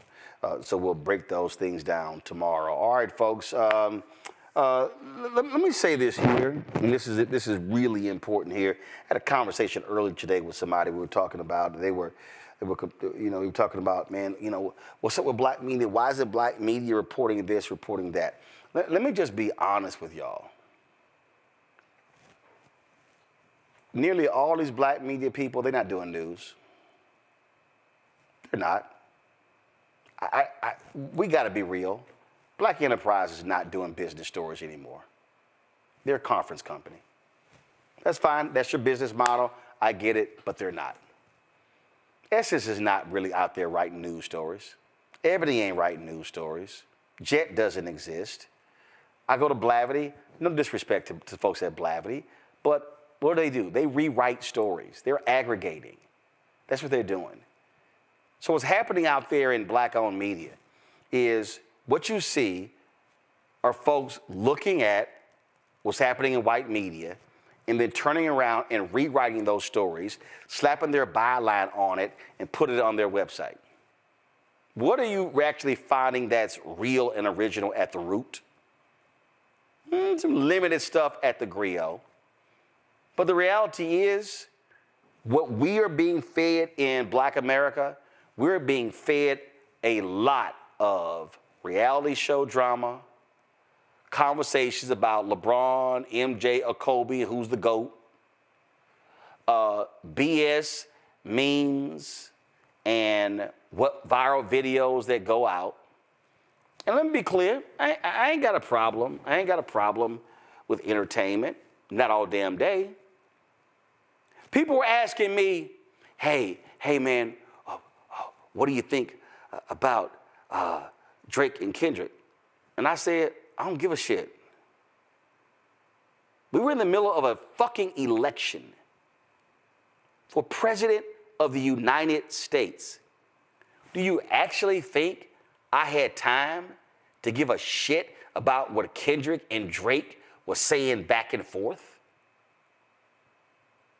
Now, if you're a music critic, that's fine. But I did not give a damn. I don't care what Jocelyn, who she fighting on Zeus Network. I really don't. I don't give a damn. But what we need to understand is right now, we are facing an existential threat in our community. Right now, what we are seeing right now, we are seeing the targeting of programs and initiatives that specifically have been about advancing opportunities for Black people. Meta, Amazon, all these companies talking about getting rid of DEI. It's not just DEI. It's not, no longer you're going to have the DEI person, that particular job, that they never had P in their responsibility, never had a staff, never oversaw a budget. You know what the real issue here is, folks? The money, the contracts, supply diversity, business diversity. That's what's really going on here. They want to get rid of all the contracts. And so when we're talking about Black-owned businesses, and we need Black-owned businesses, and we've got to own and build. How you going to do that when you can't get contracts? See, I love the simple Simons out there. Yeah, Roland, you got $350,000 from the Kamala Harris campaign. Y'all do know BET got $10 million. Who owns BET? Viacom, Paramount, Sherry Redstone, who sold the company to Larry Ellison's son. That's who benefited financially from the $10 million. You know who got money? Sinclair, Comcast, CNN, which is Discovery Warner. You know who got money? iHeart. You know who got money? Nexstar. You know who got money? Liberty Media. See, all these black folks love talking about, you got $350,000. Y'all do know that $600 million in advertising went through the agencies in the Harris campaign. Let me say it again, $600 million. Where in the hell do you think that money went? That don't even include the PACs and everybody else. So I need everybody out there to understand, while you are whining and complaining about, man, we need black media, we need to be covering this, we need to be telling our own story, how you gonna do that without contracts? Last year, $10 billion, a record amount, $10 billion went to black-owned businesses with federal contracts. Guess what is going to happen in less than a week? They're going to stop keeping data, racial data. They're going to bundle contracts. I can say it right now, I will put the money on it. In the next year, you are going to see a dramatic drop in the number of contracts that black-owned businesses get from the federal government. But let me tell you what's happening. State governments, get rid of DEI, all this sort of stuff. You got the governor of Texas, that idiot, Greg Abbott, who literally is threatening the president of Texas A&M University with his job over a claim that Texas A&M broke the state's DEI ban because of a conference for African American professors. This is the front page of the Texas Tribune. It's happening. Come on, guys. It's happening. I'm telling y'all, you got to look at the contracts. What they want to do is they want to shut down the flow of dollars to black people. People keep asking me, oh my God, what are we going to do? What? I don't know, man. What's going to happen? What are we going to do? And this is, I have been warning. Y'all can't say I ain't been warning y'all. I've been warning y'all. And I've been telling y'all this here. We are going to rue the day when we no longer have black news information sources, when we are being dependent upon somebody else for our information. So what is going on right now? You've got Meta. You've got Mark Zuckerberg kissing the ass of Donald Trump. A story came out today that said Jeff Bezos, Mark Zuckerberg, and Elon Musk are going to be sitting on the platform on Monday. They're controlling the information flow.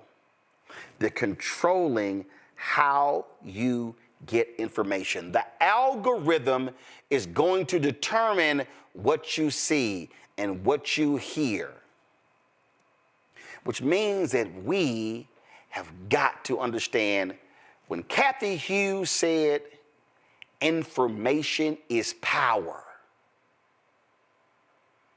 What do we always hear? I wasn't aware of how to access the contracts. I wasn't aware of how to access the grants. Well, guess what? If you don't have information sources telling you about these things, you don't know where to go. You don't know how to access them. I'm telling y'all right now, listen to me clearly. Over the next 4 years, Black America and all of America is going to grow more ignorant and clueless about what's going on, and they won't know what the truth is if we stay on the existing path. This is why for now 2 years, I've been telling you, stop living on Twitter, stop living on Instagram, stop living on Facebook, stop living on TikTok, and download and invest in Fanbase.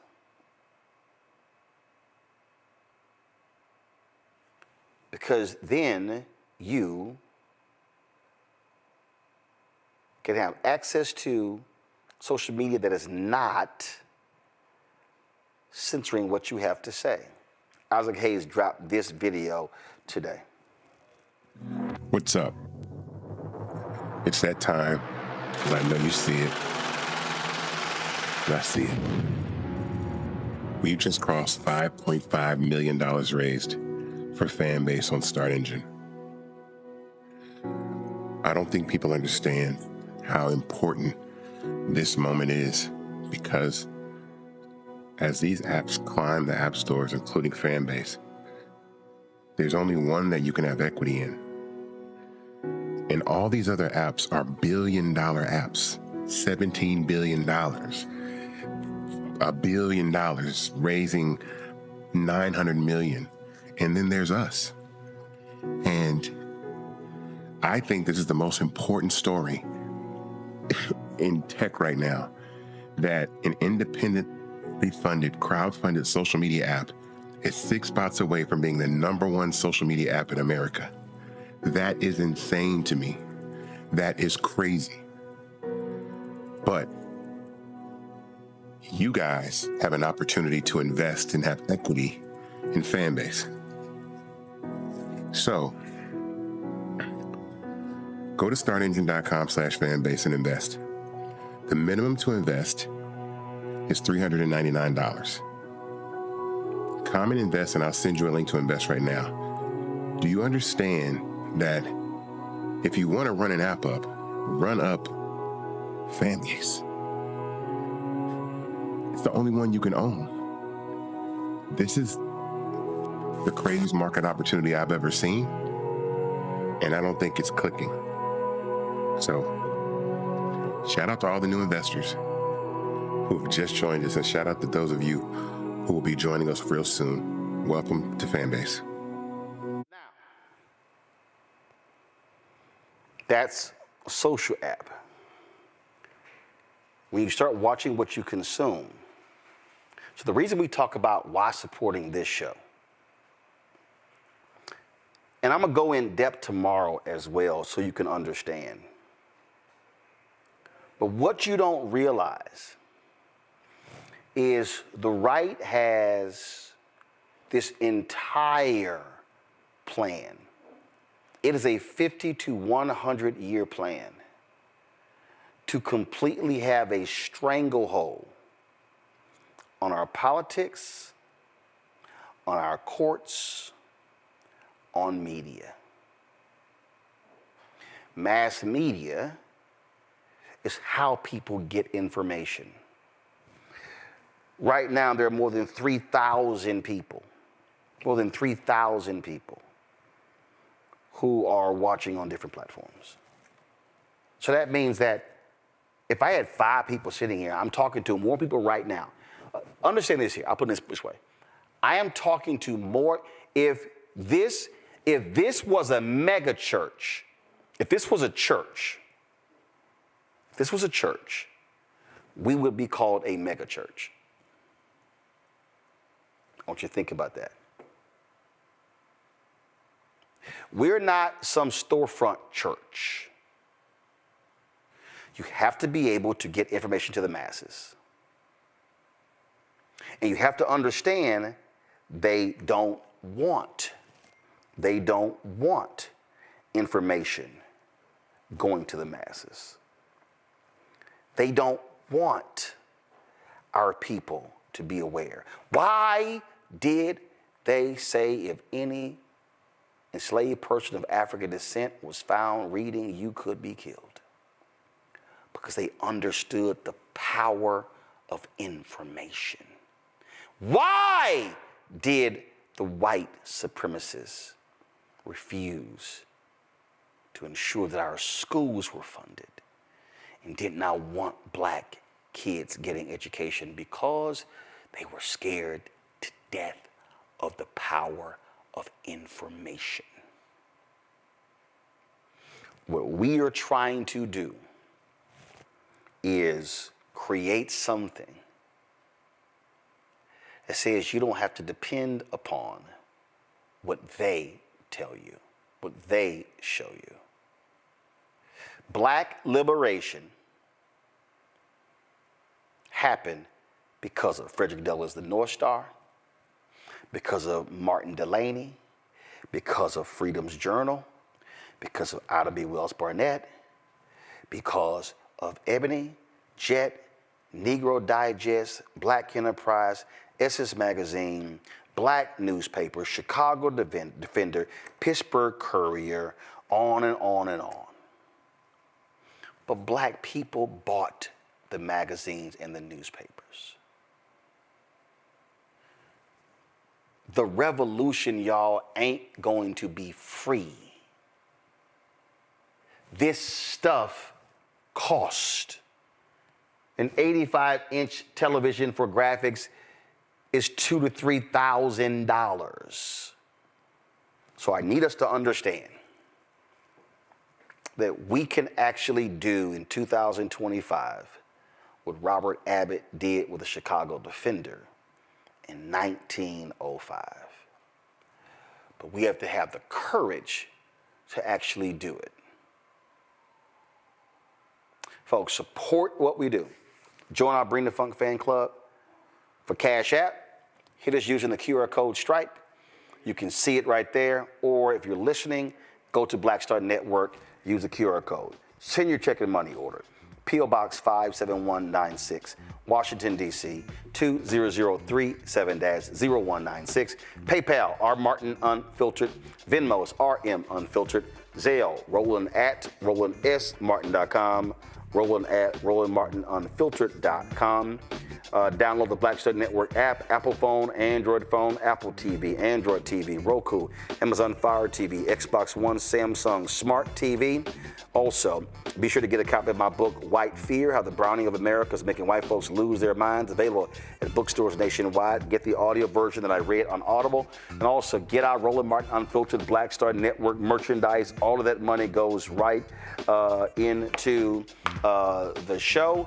And so you can see the shirts right there, rolandmartin.creator-spring.com, or go to blackstarnetwork.com. Folks, that's it. I'll see y'all tomorrow. Dr. King's actual birthday tomorrow. Holla! Black Star Network is here. Oh, no punch! I'm real revolutionary right now. Thank you for being the voice of Black America. All momentum we have now, we have to keep this going. going. The video looks phenomenal. See, there's a difference between Black Star Network and Black-owned media and something like CNN. You can't be Black-owned media and be scared. It's time to be smart. Bring your eyeballs home. You dig?